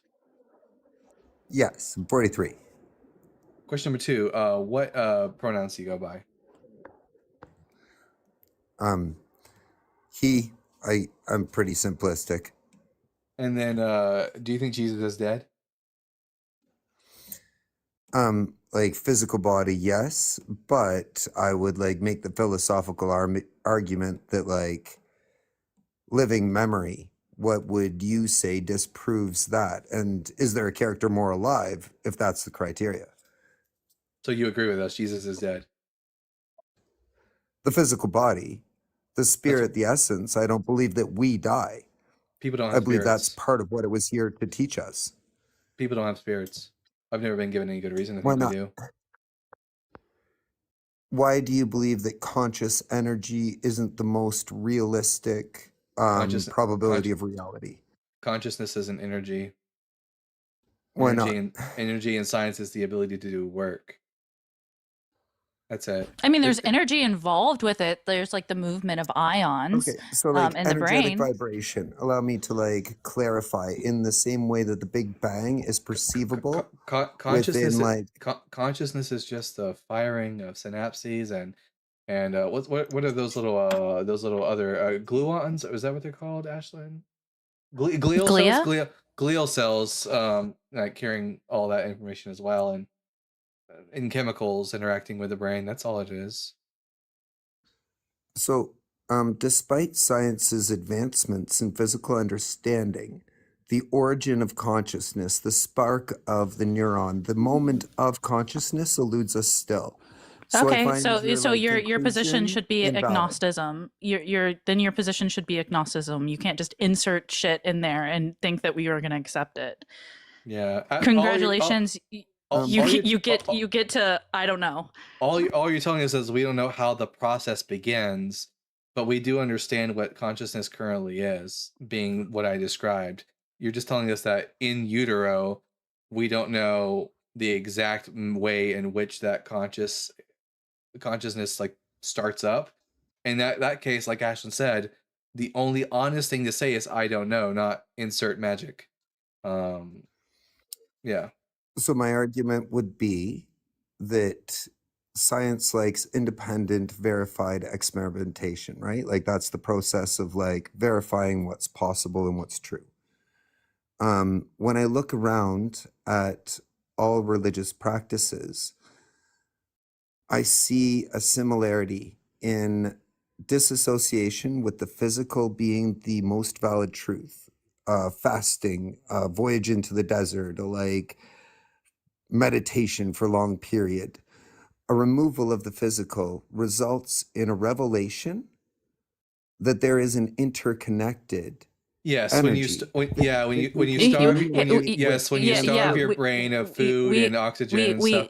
Yeah. Go ahead, Ashton. We evolved similarly. That's what you get to. Like when we all have similar experiences, we already have an explanation for that, Richard. We don't need a metaphysical one. We know that human anatomy has an exorbitant amount of similarities because we are of the same species and we evolved in the same way.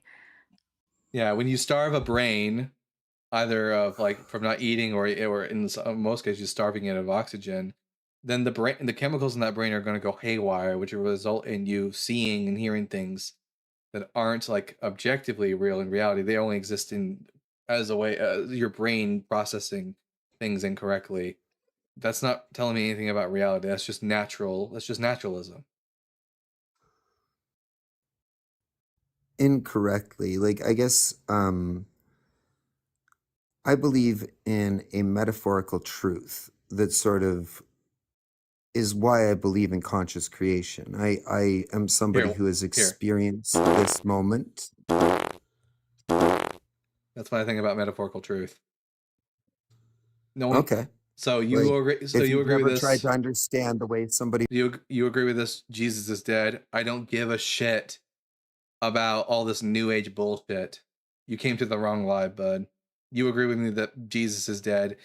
You just believe in metaphysical nonsense. No one gives a shit. God, go do some yoga and eat some yogurt. I don't know. Fuck. No one gives a god. No one gives a damn. Like that's fine. Like you can, like they can believe that, but there's no evidence for it. Like I don't understand why people want to come up and talk about woo woo. I didn't take any sort of background or education in neuroscience or behavioral neuroscience or even psychology, and come up with all these like Gaia, like internet vibes. Oh yeah, that guy watches. That guy watches too much Gaia.com. 100%. He's definitely got a subscription to that shit. But none of us gives a shit. I don't believe in chakras. And what's that one thing? Reiki is bullshit. Yeah, whatever. You know, astrology is just religion for people who aren't committed to religion. Listen, Dalton, I'm an asparagus. That's why I crashed my car last week. Astrology. I've always me and my friends often refer to people who believe in astrology as space racists, because like suddenly they're sitting there like judging you based off when you were born according to like some celestial body. It's ridiculousness. no one gives a shit about it. It's just more crazy on top of the Bible. It's just another form of crazy. No one cares. No one gives a shit. I certainly don't give a shit. I'm here to talk about the corpse of Jesus is still a corpse. If anything, he's probably bone at this point, most likely, as most dead Jewish people from the first century are. And no one's giving me a good reason to think otherwise. All right. So let's see. Do I have any super chats right now? I do not. So I think that is the end of our show. Let's see who we can send a raid to. Let's see. You sent me Oh a my message gosh. earlier? Yeah, did you not see the restriction? Yeah. That's why it's been so slow. So it is what it is. Oh yeah. I stick to what I said though. Guy, enjoy hell, dipshit. I can say it already. Anyways, okay, let's see who's live right now that we can send a raid to. My thing. Here, say something, Ashley. I don't know if my speaker went out or something. Something. Yep, I can hear you. Okay, good deal. All right. I'm trying to see. You all would unalive me if I sent you to a philosophy stream about atheism. So I'm not gonna mention that. Let's see. Let's open up my TikTok quick. At this point, it's Hello, born again. Okay, let's see. Let's see what our options are on the menu today. I'm looking for something with an oaky aftertaste. Let's see. Currently right now it's the Bible Guy's live. Fuck him. Let's see. The Bible Says So is live. Born Again is live. I guess we'll send a live raid to Born Again Atheist. So YouTube Punk, I'll give you a moment to send the an Okie Afterbirth. Yeah, exactly. To go send a little raid to Born Again. What is Born Again's name? I actually don't know. Does anyone know Born Again's like first name, or is that like something? Is that on the DL?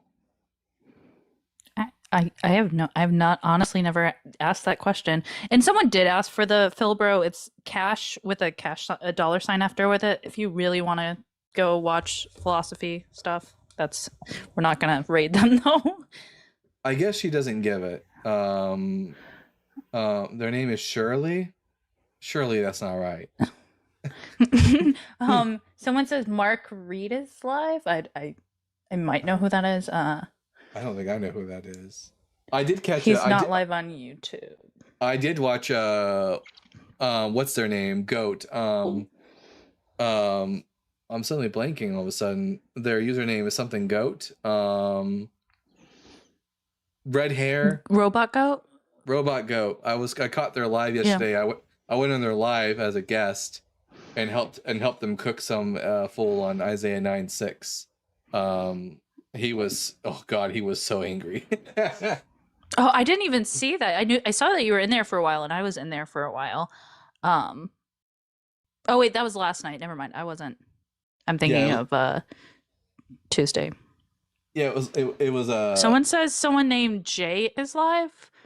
I don't know who this individual is. If you could send me whoever that is, because I always like to learn and check out other atheist creators. Let's take a look. Has YouTube Punk already gotten Jay Gilmore? Because really? Are they related to Happy? Oh, the line is live. The line Jay is Gilmore, live. Are they related to Happy? Yeah. Who's live on the line right now?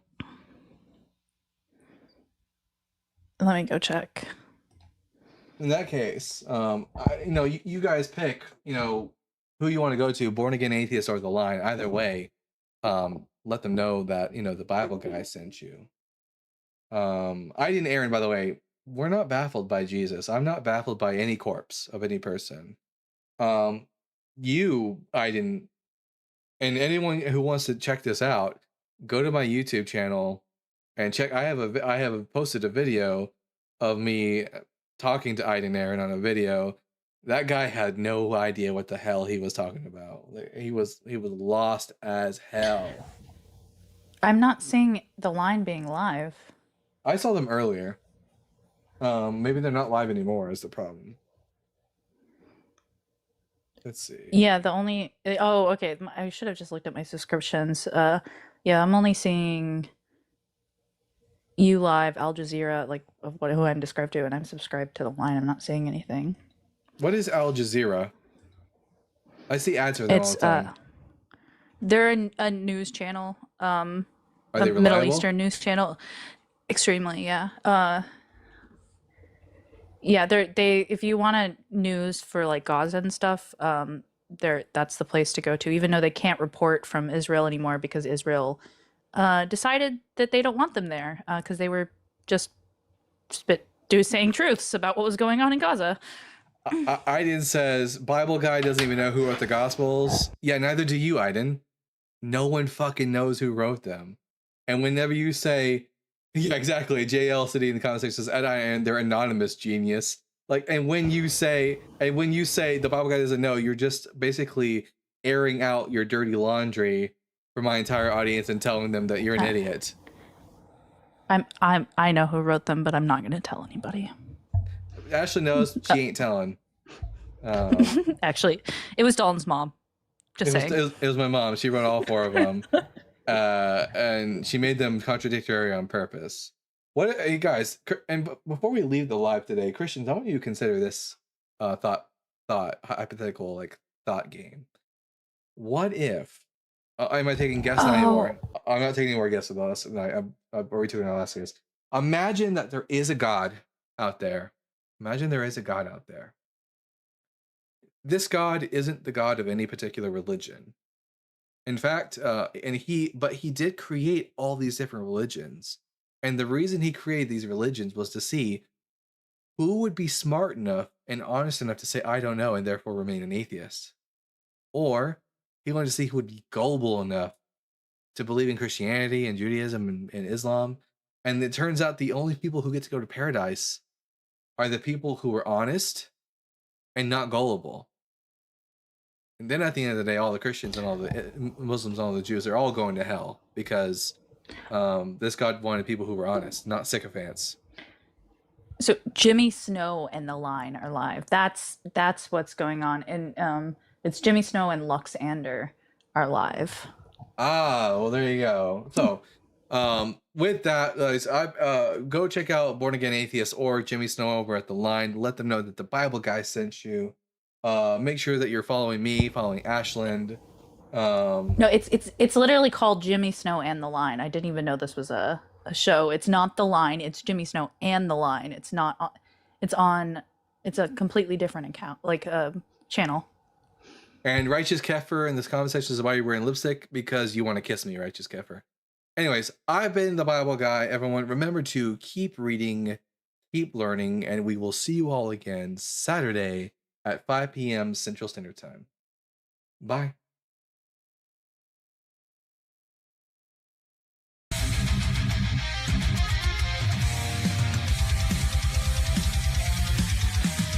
Born from dust and questioning fire, wielding truth like a sword of desire.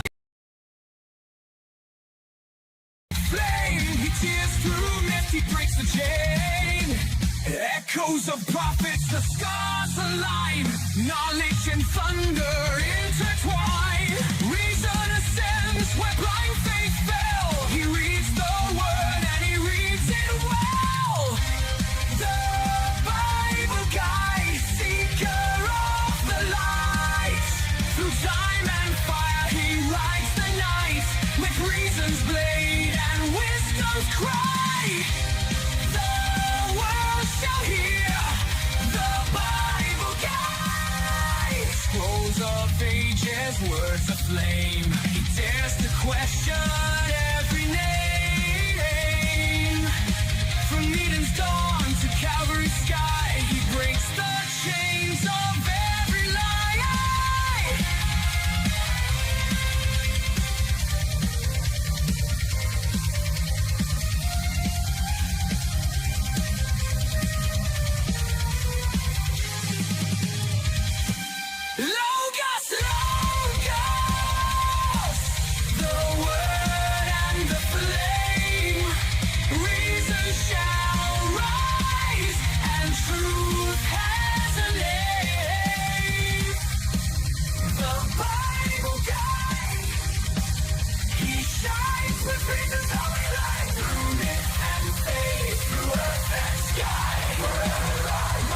The Bible guy.